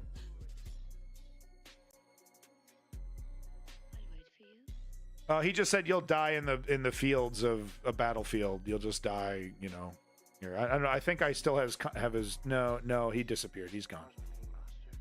Or he gone. Wait, is this him? Oh yeah, this is him. He said, guys like Davey will only find their death in the cities and fields of his Zionist overlords. The multipolar world will be here to rule for the next 1,000 years. Wow. So it's the devil I would rather deal with. And I would rather deal with the military industrial complex in the United States than Russia or China. And Ukraine agrees, by the way. And Ukraine agrees. Yeah, I know, woke patriot. I know, man. It's heavy, right? It's politics, right? There's no fucking, happy-go-lucky answer here. But the soldiers that are fighting on the Ukrainian front lines, they're not confused one bit about the reality of the situation. They know exactly what they're fighting for. All right, so let's get back to it here. Trump electoral numbers. This is some good news, and like I said, we're not going to cut to Michael Steele with his fucking proclamations. That was 2016, right? Trump, Hillary? No, that was Bernie. Wait, no, that was 2016. That was 2016. Yes. Oh my God. Seems like 100 years ago. it's like ancient history. What are you talking about, man? Socrates over here, bro. Socrates? Bro, Socrates? So among other things, Donald Trump also has a math problem. It is on top of his money problem, which includes needing a little-known insurance company to put up cash for him to make bond in that New York civil fraud judgment. It's, of course, on top of his myriad legal problems, which we're all familiar with by now, and those 88 felony charges spread across 4 criminal cases. But back to the math for a second. It's a pretty major one for the ex-president and Republican presidential nominee. And the latest example comes from the key must-win battleground state of Pennsylvania. Yesterday's presidential primary. Here you go, Davey. You did it, buddy. You did it. Big props to your boy, Davey. He voted for Nikki. He voted for Nikki. There, delivered some eye-popping numbers, sure to set off alarm bells deep inside at the highest levels of the Trump campaign. At least 156,000 Pennsylvania voters told Donald Trump, no, thank you, and voted for Nikki Haley yesterday, a candidate who suspended her campaign 7 weeks ago. Did we mention this happened yesterday? Keep in mind, the state was decided by just over 80,000 votes in the election in 2020. Now, what makes the result even more glaring and problematic for Trump hasn't endorsed Trump yet. You know, I really thought she was going to wait for some, try to get some goodies, do some backroom dealing, and a couple weeks later, throw her weight behind Trump. But no, she has not. She has not. So that is interesting. This wasn't one of those states where independents and Democrats could cross over to vote for Nikki Haley. That happened in some places. The Pennsylvania Republican primary is a closed primary, which means that the electorate, the people who chose Nikki Haley in those numbers, those were all registered Republicans in Pennsylvania. Someone got the reference. Thank you. Joining our conversation, former Assistant Secretary. Yeah. No, we're not doing anything. So I just wanted to talk about that. Yeah, no, I don't know why. She talks. That's interesting. She talks for about 5 seconds, and then they give the rest of it to Michael fucking Steele, who, like I said, encourages the Hillary strategy. Which, I mean, to his credit, to be fair to Michael Steele, which he doesn't really deserve it, but to be fair, it's a strategy that'll work better with Biden, especially if Biden is willing to go into Wisconsin and other states and actually, follow through on the strategy of trying to attract these people. Biden is far more swallowable. You could swallow the Biden pill. You can't swallow the Clinton pill, dude. No one was swallowing that. What a disaster. Even Barack Obama. Remember Barack Obama being like, guys, this is a bad idea. No. He even, does anyone remember, what was it? Was it the TPPA or TIPA, or it was that trade deal that was really made the Democrats look bad? Is it TPP? Was it TPP that Obama was backing, and it was like hurting Clinton's campaign, and he didn't stop backing it? Oh my God. Well, shit, I got my clips mixed up, guys. So this is actually the final clip on SCOTUS. The Trump stuff was supposed to come after that, but this is a really interesting one. So I do want to show this. So you get a bonus SCOTUS clip. Bonus SCOTUS, everybody. Bonus SCOTUS, guys. It's happening. Be excited. We're gonna watch MSNBC. Oh my God. I hope Hillary sits on this like she doesn't. She's, you put a camera in front of her, she's happy to talk. But I'm not seeing a lot of that. She's not on MSNBC a lot. That's for sure. Joining us now is indeed former Manhattan Assistant District Attorney Catherine Christian, former prosecutor Charles Coleman, and Eddie Glaude, a professor at Princeton University. So, Catherine, your takeaways from this really interesting day. Interesting day. My takeaway, and it could be wrong, is 5-4, meaning four of the justices, Sotomayor, Jackson, Barrett, maybe Barrett, and Kagan, seem to be, Biden's a coward. He's not going to drop Kamala. He's a coward. No absolute immunity for official acts. And what Jackson ended with, I'm sorry. We'll go back to this real quick, but just to comment on Davey's comment there. Not only has Kamala, Kamala has done exactly what she was told. She's been a team player on this. She hasn't faltered one bit. So she's kind of earned it internally. She hasn't earned it for the people, right? But in terms of like, helping each other out, she doesn't shit talk. She's probably, I wouldn't be surprised to hear if she's kind of taking on more duties than a vice president would normally take on, because Joe Biden and his age. So that might be happening as well. That that's stuff we won't really find out until it's all said and done. But I think she's been a team player, and I think she feels like she deserves this. And the way it works with these with these people is that they do reward loyalty like that. So we might be seeing something on that level as well, where she's been a team player, she's been buttressing, backing up Biden, and she's going to get rewarded for it. Yeah, it doesn't. I mean, yeah, she's boring. Yeah, you can. When one side is, when one side is, I mean, their calculation is that, with one side being a indicted criminal, that you can get away with that. But that's the problem with the neoliberals, right? They're okay taking chances with our democratic future, because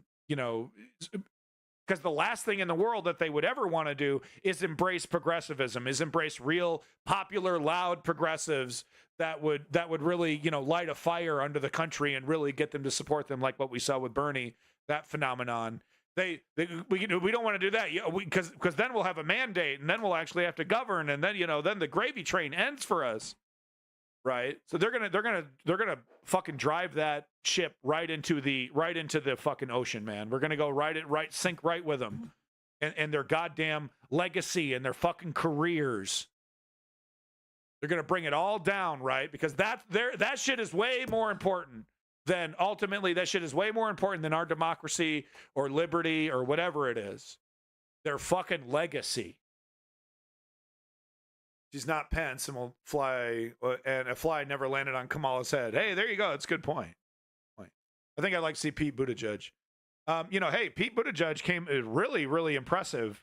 I think I reported on it. No, I haven't reported on it, but I put it in the Discord, and I will be reporting on it this Saturday. Pete Buttigieg came out recently with reforms against the airlines, basically saying airlines are not allowed to rip you off anymore. If they delay their flight for a certain amount of time, they have to give you a refund. If they lose your luggage, they have to compensate you. A lot of really great common sense stuff that is, that definitely these airline companies did not want.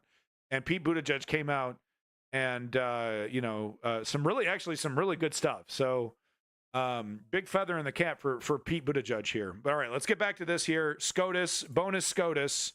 Let's hear what this woman has to say about it. 5-4, she said. 5-4. Pete has good presentation. Let's not get it twisted about Pete Buttigieg, though, okay? Let's not forget, we got a real close look at what Pete Buttigieg is during the first try. And it was robotic, like literally I'm pulled out of a plastic mold neoliberal Democrat.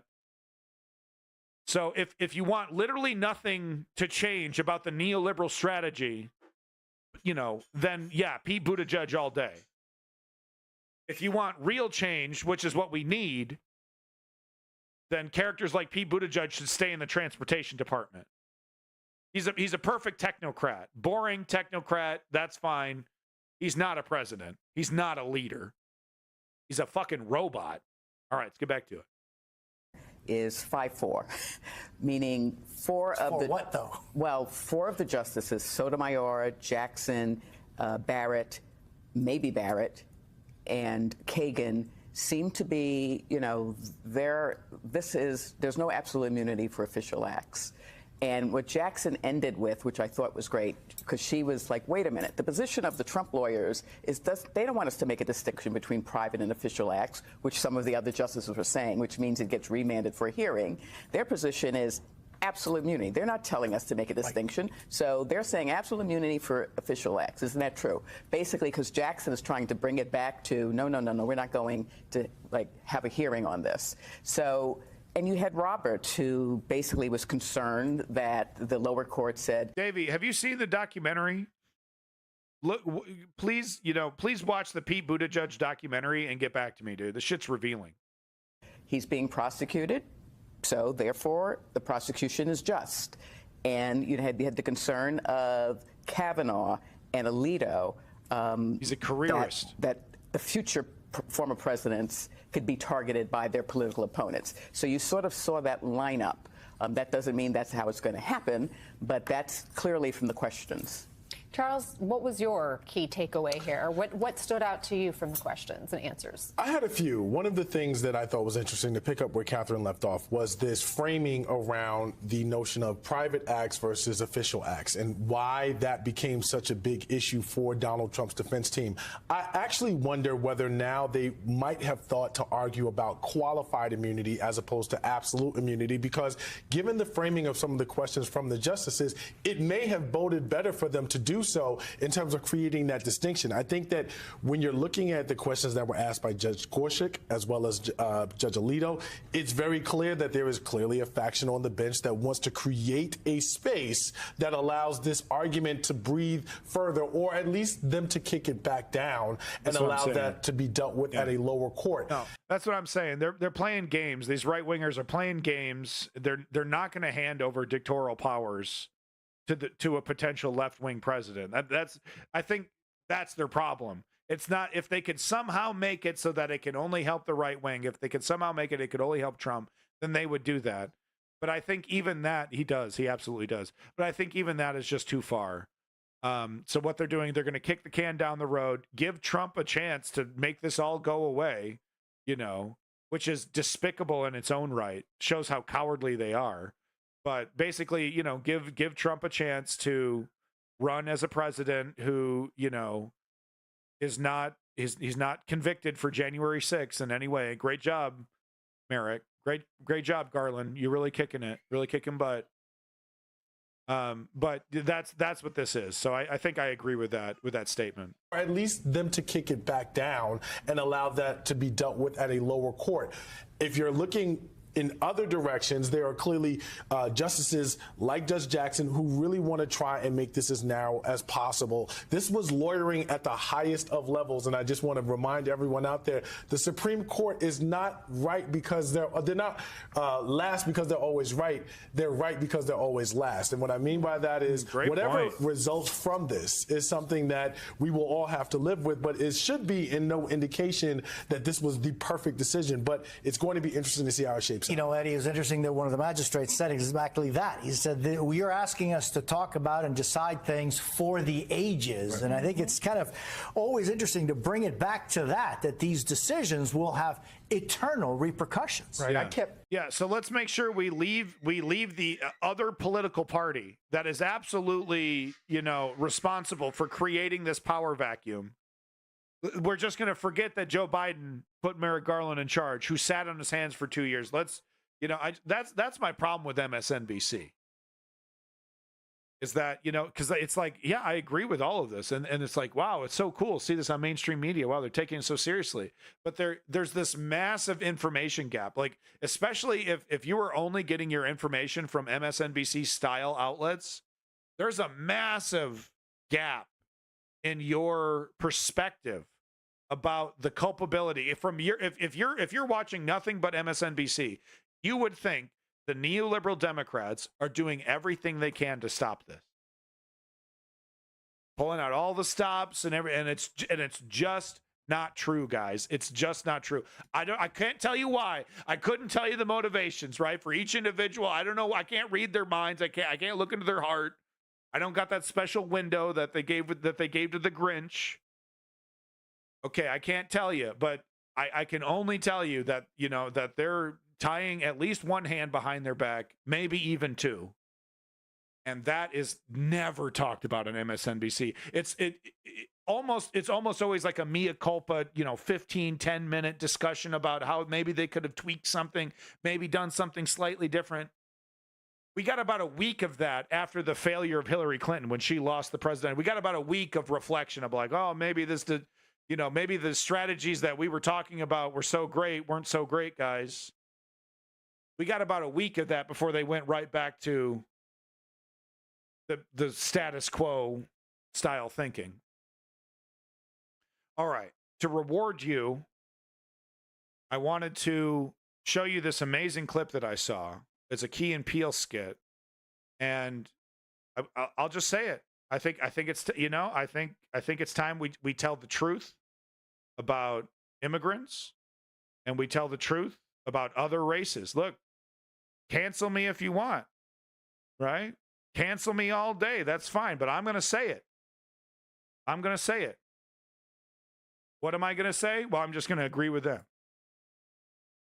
Do not get me started on the Mexicans. They hold the goddamn economy together. If 12% of the Mexicans who live in this country stopped working, just 12%, the USA would shut down. I don't even care who hears me. They work their asses off, and they got strong family values.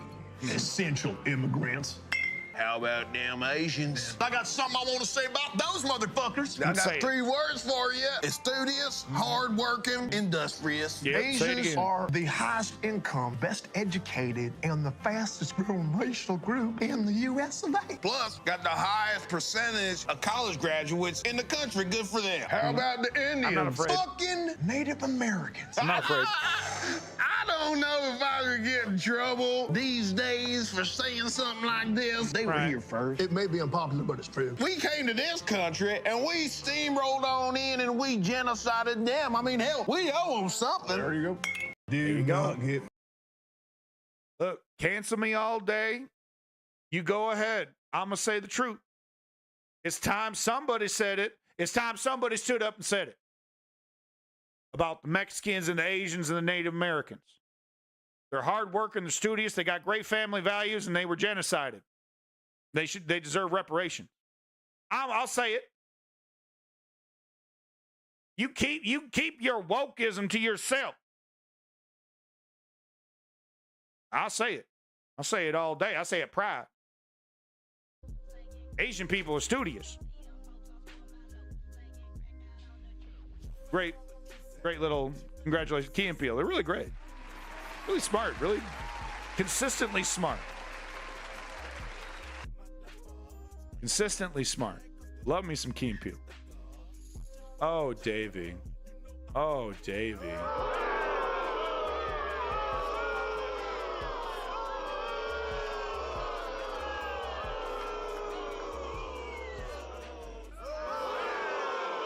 It's gonna let you stew in that one, buddy. We're gonna let you stew in that one.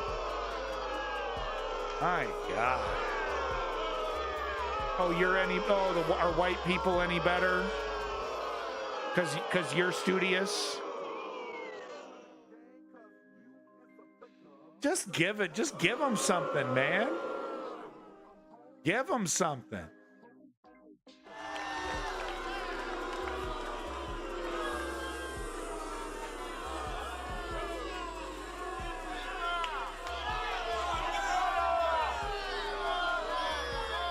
Stewing it. Stewing it. You just stewing it, buddy. No, it's going. This is a whole minute long. This booing is a whole minute long. You get the whole boo. You get the whole boo.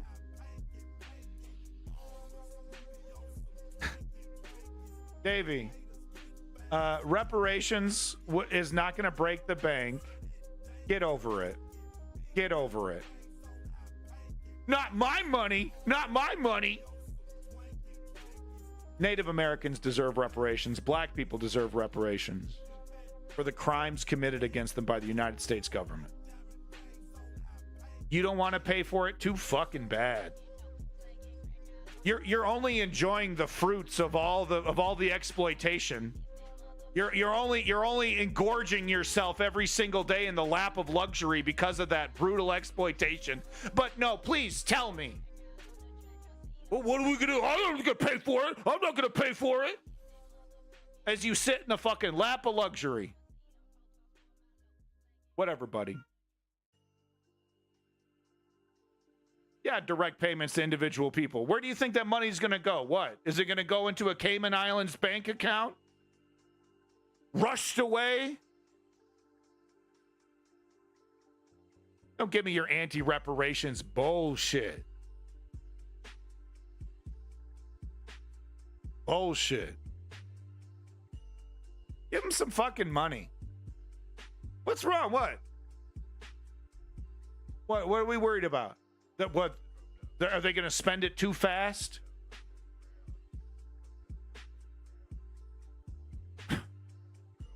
Pro-Palestinian. So we're over to the pro-Palestinian protests.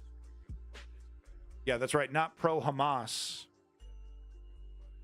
All right, David. Thank you. Hey, look, I'll take it. I'll take compromise. Hey, we got compromise from Davey. No, I'm playing. Davey often compromises. But thank you very much for showing why you're still here. Because, you know, your conservative colleagues would veer off into racism. Right? Oh, they don't deserve it. They're not hardworking. They're not studious. Slavery didn't even really happen. It was a choice. Kind of shit. So I appreciate you not veering that far and following your conservative colleagues that.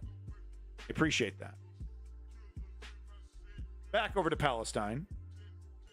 And this is our last, where the pro-Palestinian protests are the last bit of stuff we're doing today. So let's get it started here. Pro-Palestinian encampment protests come to UNM campus. Oh, by the way, thank you to Woke Patriot, who provided a good chunk of these links. Thank you, Woke Patriot. University of New Mexico is one of many schools around the country where students have set up pro-Palestinian encampments as a form of protest against the ongoing war in Gaza. Campus police had them clear their encampment, but did not send them home Monday night. By Tuesday afternoon, a few dozen students, alumni, and community members were gathered at UNM's duck pond under 2 tents with table signs and camp chairs. Yeah, quick double tap, by the way. I read your comment. Thank you. Johanna Chong, a non-traditional pre-med student, was one of them. This was inspired by the divestment campaigns and particularly solidarity encampments at other universities, she said. She had been at the protest since it began on Monday. There was a quote here. Yeah. So Woke Patriot pulled out this comment here. Protesters at a Board of Regents meeting in February called for UNM to emulate its own actions in the 1980s, when it divested itself for more than $1 million from companies doing business with the apartheid regime in South Africa. So the Israeli shills, the pro-Israeli bad actors would say, there's a big difference between what happened in Africa and what is happening in Israel. There's not a apartheid happening in Israel. What are you talking about? There's not an apartheid happening in Israel. So they're going to push against this as hard as possible because they want to avoid any kind of, comparison, which is pretty accurate. He has distanced up pretty well far from Johnson going to the university. Recently seems like a Republican problem. Interesting take. I guess I don't feel. I'm kind of on the fence still a little bit about how this is going to affect Biden. I think it can't. It will ultimately negatively affect him. But we're also talking about a demographic that isn't going to show up. That needs to be inspired to show up, and Joe Biden is not inspiring nobody. So,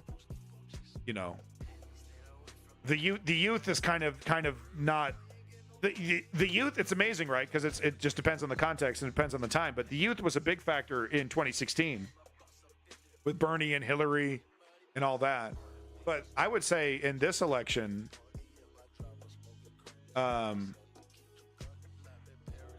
I would say this in the last one, right? 2020 was the youth. No, I guess the youth, because it was kind of a phenomenon. No, we had the highest voting turnout in history in 2020, and the youth was a big part of that. The youth was energized for that.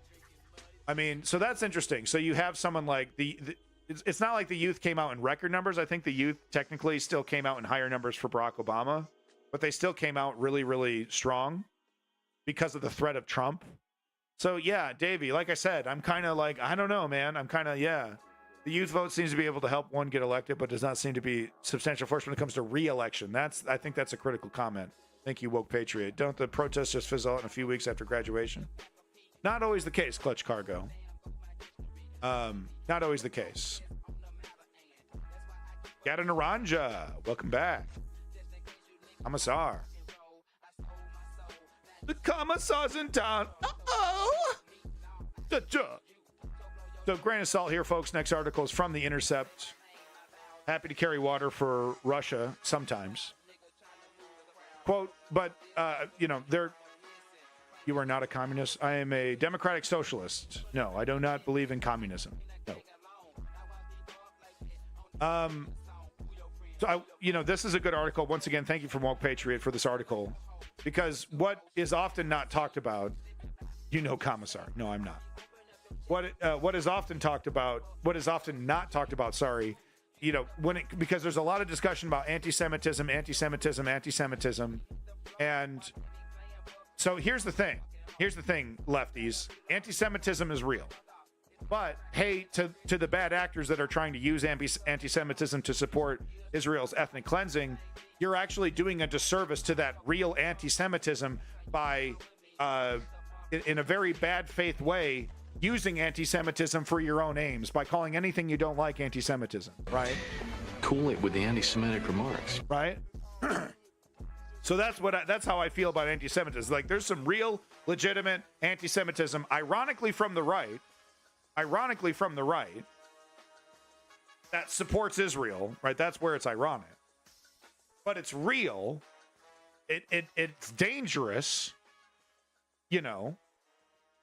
And then you got these bad actors that are like students that are protesting against a genocide. What they call a genocide is anti-Semitism, even though there's Jewish people in the audience or in the protests. There's like Jews against genocide, etc., etc. There's plenty of Jewish people.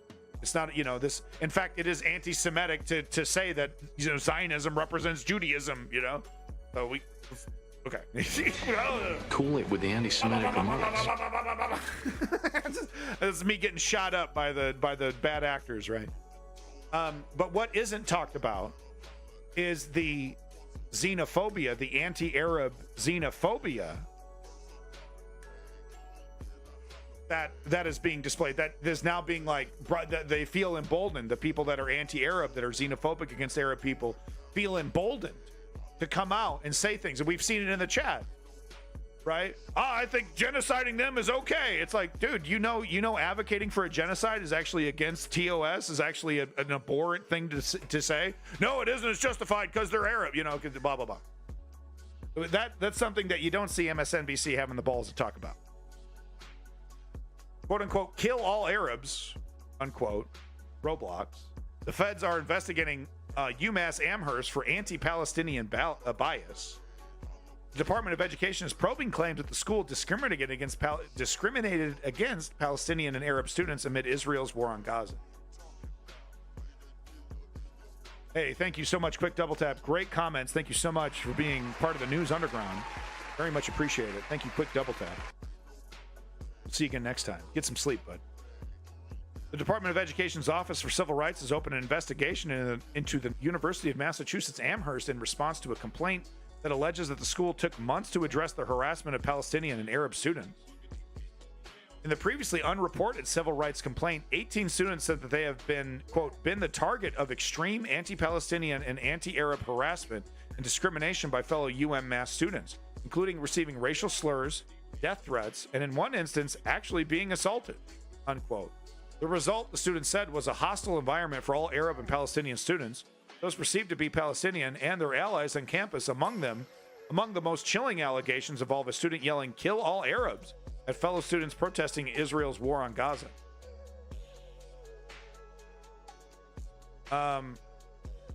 So, I don't have time to read this whole article. You've gotten my opinion on anti-Semitism. Like I said, it's a very real thing, and it's very dangerous. Some of the most dangerous, hateful people are anti-Semite. And they're very dangerous. They're not, that shit is real. But we got shills for an ethnic cleansing campaign running around, stamping anti-Semitism on literally everything. And quite frankly, all you're doing is hurting your own legitimacy. People have never been more emboldened to stand against Israel because these tired tactics are frankly not working nearly as well as they used to.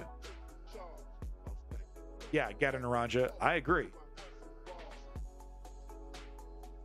Moving on to the next article. This, if you want to read the rest of this article, here's the link.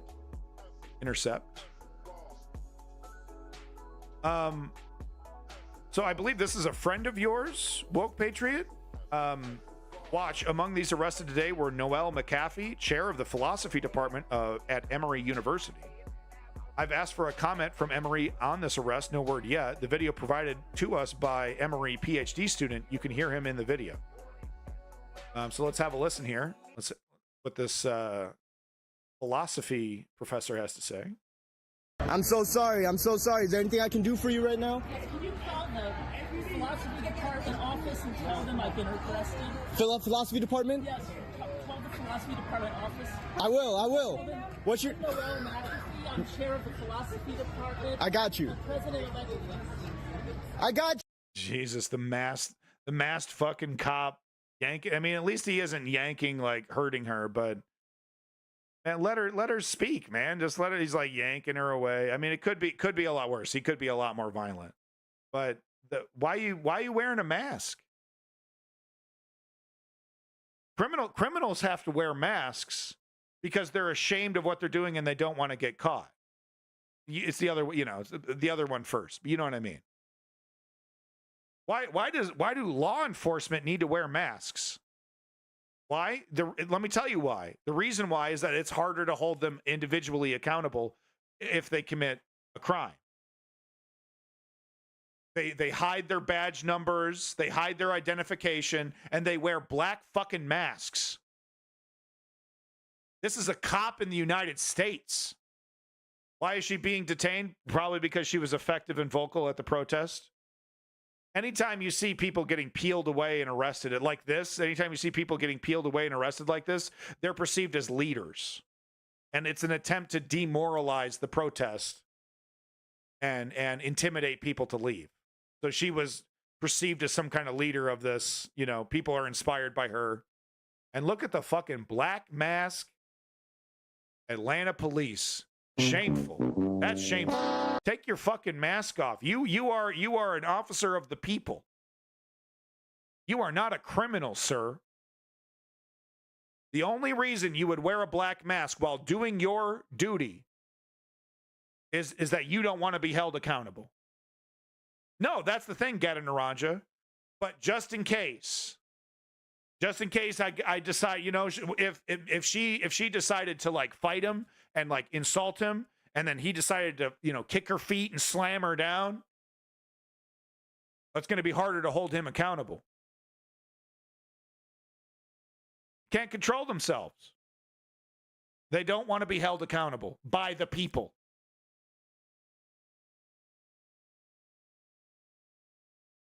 Yeah.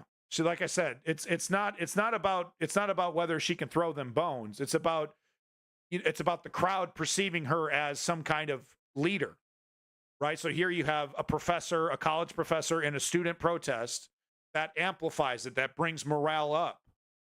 Well, we got to do something about that. That's got to stop. And if you don't think the cops are employing psychological tactics like that, holy shit. Welcome to the fucking party. Occupy wasn't that long ago. We got a nice fresh look at what the police state is capable of in Occupy. Don't you forget that. Thousands of students on campuses coast to coast, inspired by the Columbia encampment, are stepping up the pressure on academic institutions to fully divest from Israel. And this is language that, has been suppressed, effectively suppressed by pro-Israeli entities of various kinds. And we're seeing this kind of language coming back out. Here's a snapshot of the energy sweeping campuses across the country. This is great. Nice little multi-view. We got Stanford, MIT, USC, Los Angeles, and Harvard.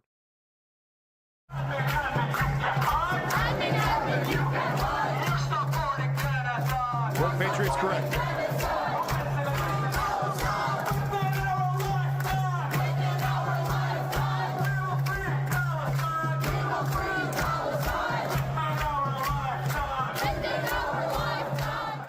Sounds like fun, doesn't it?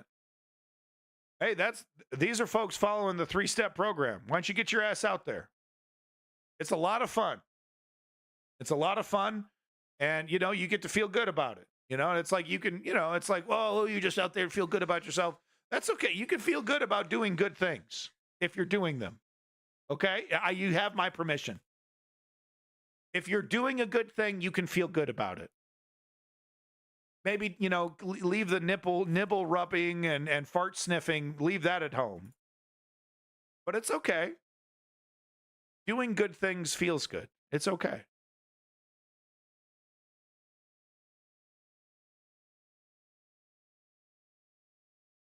So Get a Naranja over here making excuses for the police state. Here's a photographer for Fox 7 in Austin arrested during the protest at the University of Texas, Austin. Is it okay that he's just being detained, Get a Naranja? Is that okay? Clearly wearing press credentials around his neck. I'm sure he's identified himself as press a million times. It's not okay? Okay, thank you.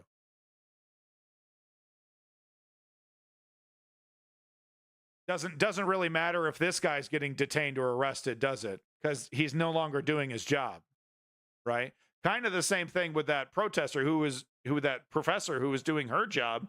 It's her civic duty to dissent against what she disagrees with.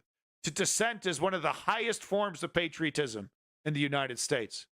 It is your civic duty to if you disagree with something, especially on a principled level, when it comes to a moral issue like this, it is your job, it is your duty as a citizen to dissent and hold your government to check. Is it really okay that she was just detained instead of arrested?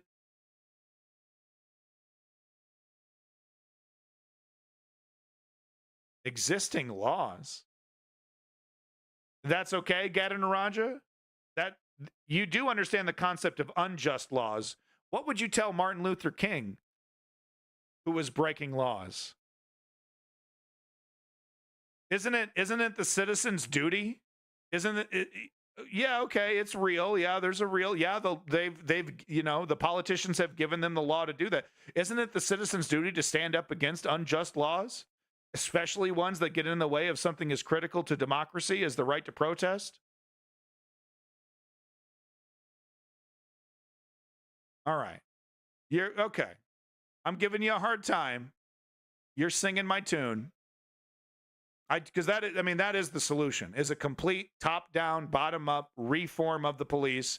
And honestly, to split the police into multiple different kind of jurisdictions, right? We should have instead of sending a police officer to a domestic dispute, there should be a special unit for those kind of issues. And yeah, they could be backed up by police. They could be, they can have guys with guns there if you want them to, but special de-escalation specialists, these are things that have actually been experimented with and have been wildly successful in the United States. And police departments, it's a boon for a police department because it, instead of sending some, guy that was trained for 6 weeks to handle a domestic dispute blowing up, he's got a gun, he's got body armor, and now all of a sudden he's got to talk to some drunk, wife about why she gave her husband a shiner.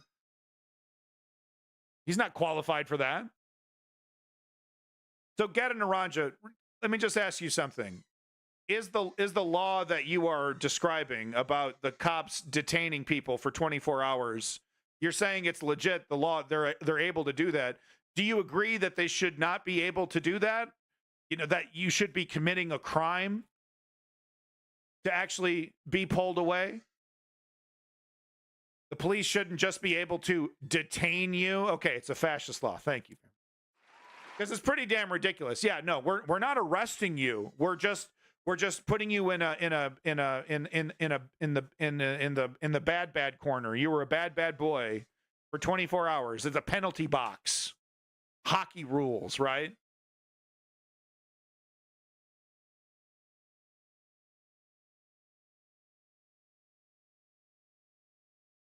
Well, Davey, okay, that's a different discussion. Let's watch this clip. Fox News reporter, along with protesters as well here, getting detained, maybe arrested, maybe detained, but likely did not commit crimes. Who are you with? I'm with Fox 7. Fox 7. Yeah, What's your name? Carlos. Carlos, what do you think of this? I think it's they were pushing me, and they say that I hit an officer. I didn't hit an officer. They were pushing.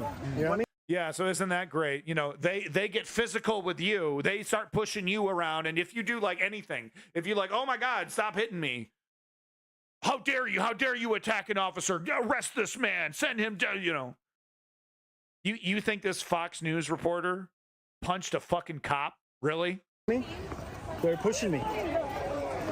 I'm illegal. That's how it works. What's your name and date of birth? We're going to send attorneys to you right now. Has this ever happened? No, this never happened to me. You know what I mean? I was just covering things. Did you tell them you were the press? Yeah, I told them that I was the press. This one says I was hitting an officer. I was not hitting nobody. You know? Silent. At least he's not wearing a fucking mask. But look at this, you know, corn-fed American good old boy. Just doing his job, just following orders. Making up some shit about this and going along with it. You know you're lying about that. Oh yeah, oh he hurt you. Oh he tried to attack you. I'm sure of it. What a joke, dude.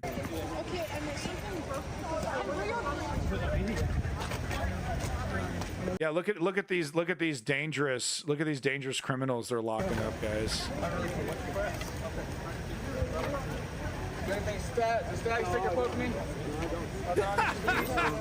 He's from the pro. You got any hypodermic needles? Got any you junkie? Atrocious. And let me to the conservatives that are laughing their asses off at this. You don't think this police state's gonna be holding you back when you're getting in the streets over something that you don't like? Oh, that's impossible. My guy's going to get in. My dictator's going to get in, and he's going to do all the stuff that I like, and he's not going to do anything that I disagree with. Until maybe he starts a war somewhere, maybe in Iran, and we start a draft. I mean, just an example. Like, but, you know, the conservatives who support this, the police state, and, you know, they think this is really, really funny when the left does it. It is funny when they're up against the police state. They're like, we're the good guys. Dude, we support you. No, they don't. They support power. And let me tell you something. If you're a poor redneck Republican, you ain't got no power, honey. And if you try to stand up against this, they will crush you just as quickly and swiftly with the power that you gave them. Here's some more. Great chant. Another protest here. This was in Texas. Chanting about the police who failed the students in Uvalde.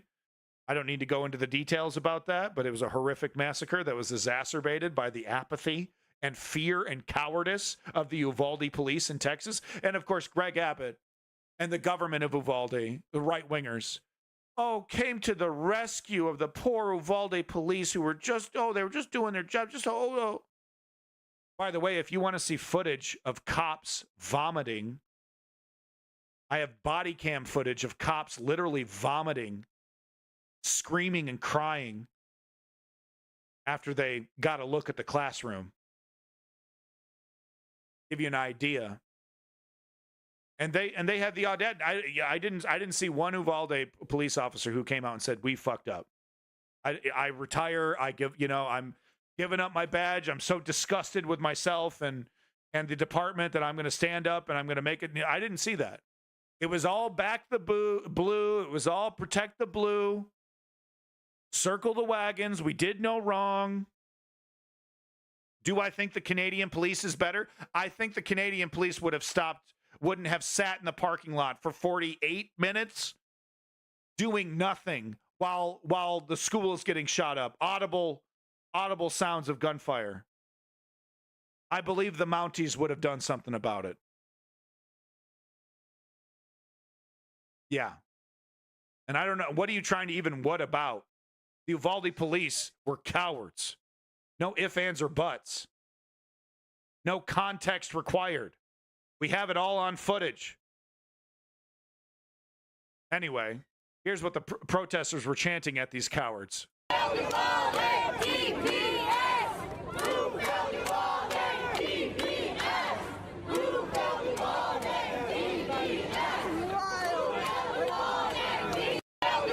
Yeah, so who failed Uvalde? DPS. I'd also like to mention that it wasn't the DPS who eventually went in there. It was literally border guards, border police, who were showing up thinking they were going to help with cleanup.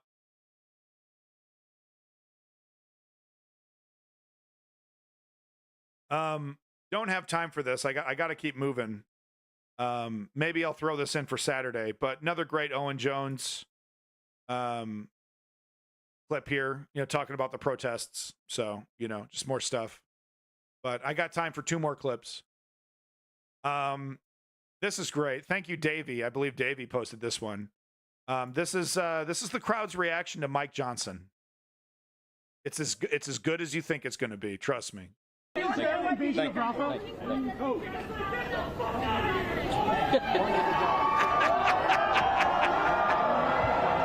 Yeah, so if you didn't hear it, I'm going to try. Maybe I could turn this into a sound clip. But he goes, "Yeah, get the fuck out of here, boy." And the whole crowd cheers. There's some people that are like, boo. It's kind of a mixed cheer, but it's mostly cheers. Listen to it one more time. Thank you.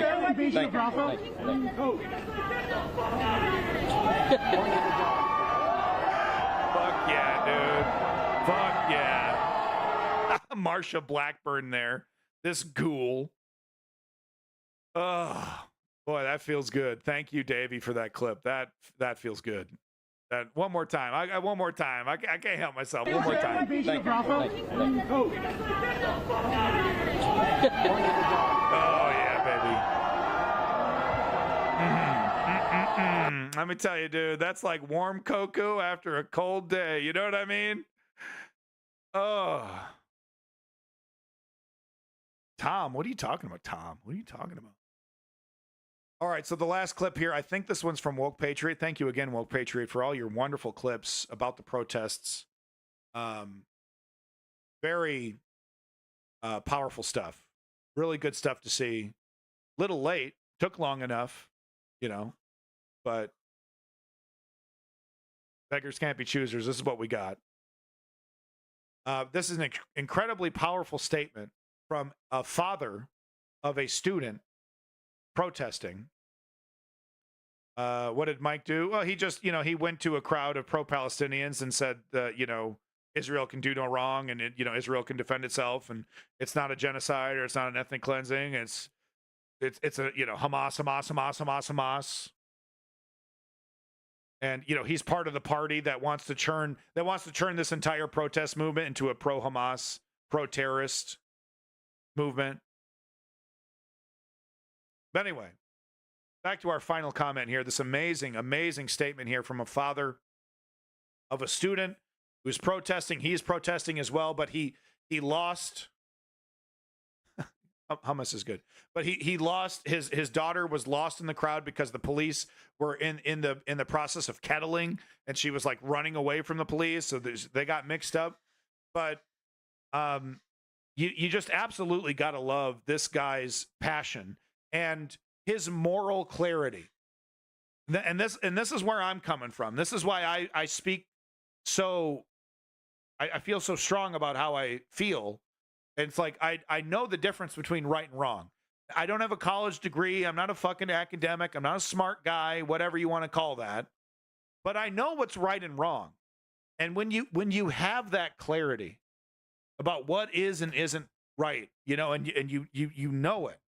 You know it down in your heart that, what is happening to the Palestinians is wrong. That October 7th doesn't change the crimes committed against these people. Hamas definitely complicates things big time. Because they don't, the opposition would like for Hamas to properly to be the representation of the Palestinians. And that's just not the case. It's more complicated than that. But anyway, back to moral certainty. Like, this is what it looks like. This is what it looks like when you know what's right and wrong and you're standing up for what you believe in. Sometimes you could be completely confused about what's right and wrong, and this kind of conviction can be directed in the wrong way, and the kind of energy can be negative and counterproductive, sure. But when it isn't, when you have the facts, when you know what's right and wrong, it feels good. It feels good to stand up for what you believe in. Can't we all just get a bong? Wouldn't that be something? Smoking bongs all day, that'd be great. Yeah, I'm here with Lázaro Abuelo. You are a father of a student at USC who's here. Tell me why you're on campus. You also said you're a Los Angeles resident. I am here to support my daughter. She's studying here, and they're protesting against the genocide. And that's why I am against the genocide. My family is against the genocide.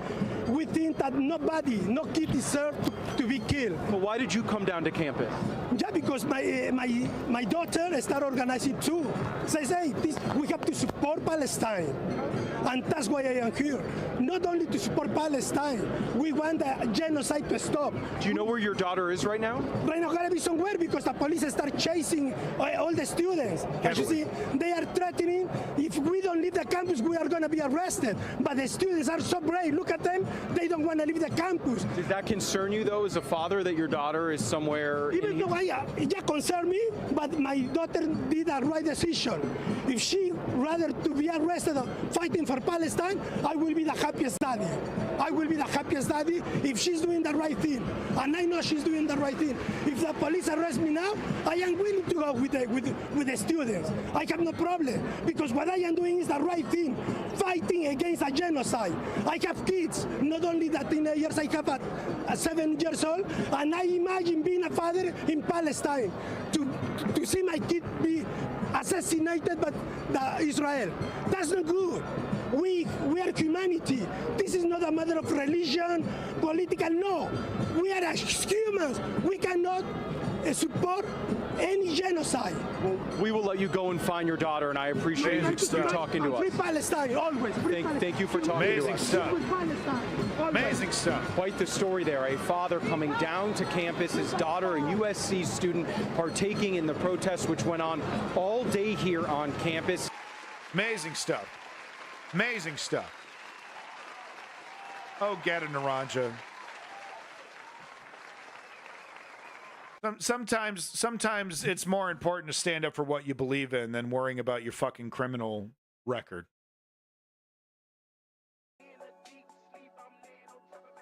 But thank you, everybody. That's all I got for today. Thank you, The Dream. Appreciate you coming in here. Both are true. True. Kind of how life is sometimes. Isn't that right, Get and Run? Good props to Get and Naranja for being our contrarian for today. Congratulations. Of course, folks, I'd like to remind you that this stream is brought to you by Garbage Fuel, the #1 drink mix company in the world. Garbage Fuel is, of course, brought to you by the News Underground. Made from 100% garbage juice, sourced locally from your local dumpster. Could come from your dumpster today, you know, wet, dirty diapers, Taco Bell dumpster. You never know what you're going to get with Garbage Fuel. Someone you trust is one of us. I want to believe. No, big props to Woke Patriot. Big props to your boy, Davey. All those links in the chat. Thank you so much. You basically produced the entire show for me, so thank you so much, you two. Big props to Chem Goblin. Thank you for coming in.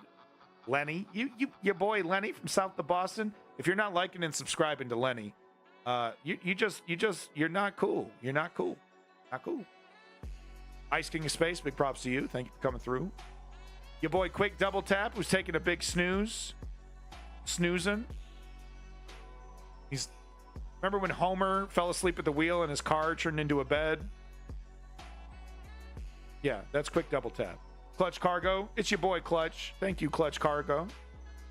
Folks, make sure you're liking and subscribing to Clutch Cargo. He's got a great stream. Make sure you're checking him out.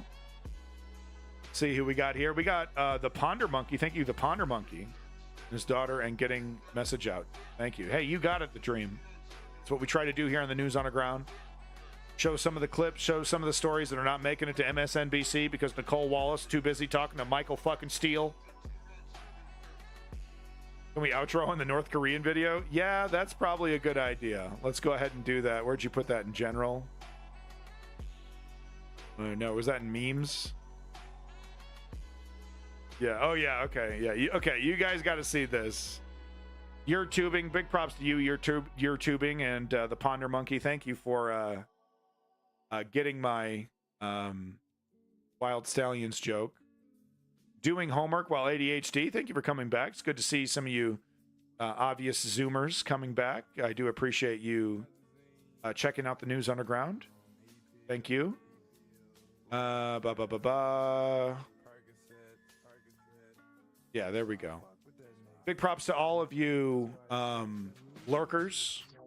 I couldn't do it without you. That view is the most important thing you can do for me. I'd like to remind you that if you want to actually fix the world, if you want to fix these things, it's actually as simple as 1, 2, 3. Step 1, inform yourself. We're doing it right now. Step 2, join a progressive political organization. Run for office. Maybe a politician you like. Maybe there's a union you want to join. Put your name down. Don't be afraid to do it. Yeah, sometimes there's, as Geta Naranja points out, sorry, as Geta Naranja said, there's consequences, okay? But fuck the consequences. What's more important? Planting a tree that your child may one day enjoy, or dying in mediocrity? Step 3 is put in the work like Charlie Kirk. What I am describing is political activism, and it is, in fact, the only thing that has ever worked. Clutch Cargo is correct. You want to change the world. You're not going to change the whole world, but you can be a little bit part of it. Then engage in political activism. If you don't want to engage in political activism, then you know, this is what we got, man. The Empire is happy. The Empire is so happy. All right, folks. Garbage Fuel is, of course, made in North Korea. So they've instructed me that I have to play this video for you. So please enjoy. We're going to watch this video in its totality, uninterrupted, unpaused. North Korea is a great place to visit. Make sure you check it out today. It's a wonderful tourist destination. And it's really quite an up-and-comer in the national stage. North Korea is really doing a lot of unique, dynamic things that really should be looked at. Okay, so please enjoy this informational video about the wonderful North Korea. Thank you. News Underground. Oh my God.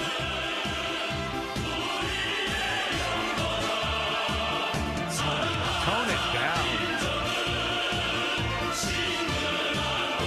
Oh my, tone it down.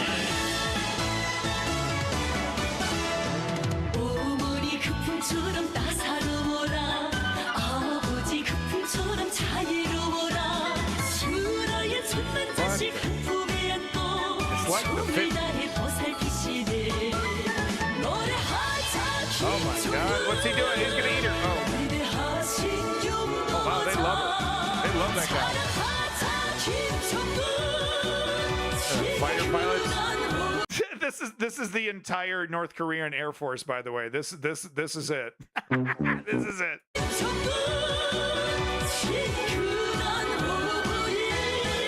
Oh, they look so stoned. Oh man.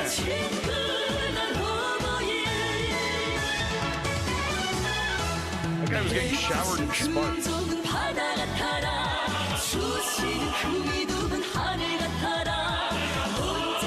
Look, they have cell phones. Look at that. They have cell. Look, it's the one person in Korea that has a fucking iPhone.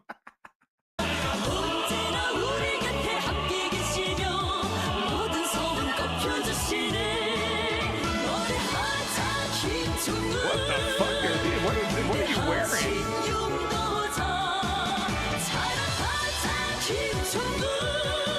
Your sunglasses on her helmet? It's the one modern medical. This is the medical facility for Kim Jong Un. Or is it Kim Jong Il? Sorry, Kim Jong Il. This is his medical facility.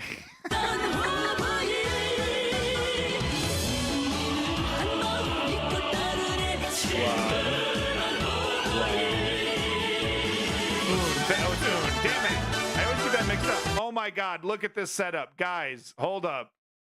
Do you know how old these fucking speakers are? These are Harman Kardon Mac. These were speakers that were like put out in the fucking 90s.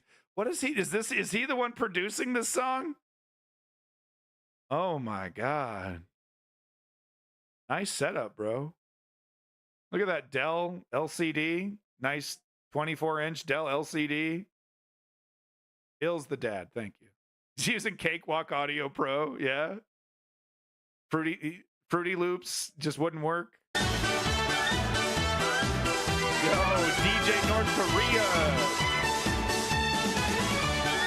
Yo. Look, you don't need food when you have this kind of patriotism. Wow. Well, there you go, folks. This piece of shit wants you to know that he's the hero of a nation. All right. Have a good day, everybody. Bye. Have a good day.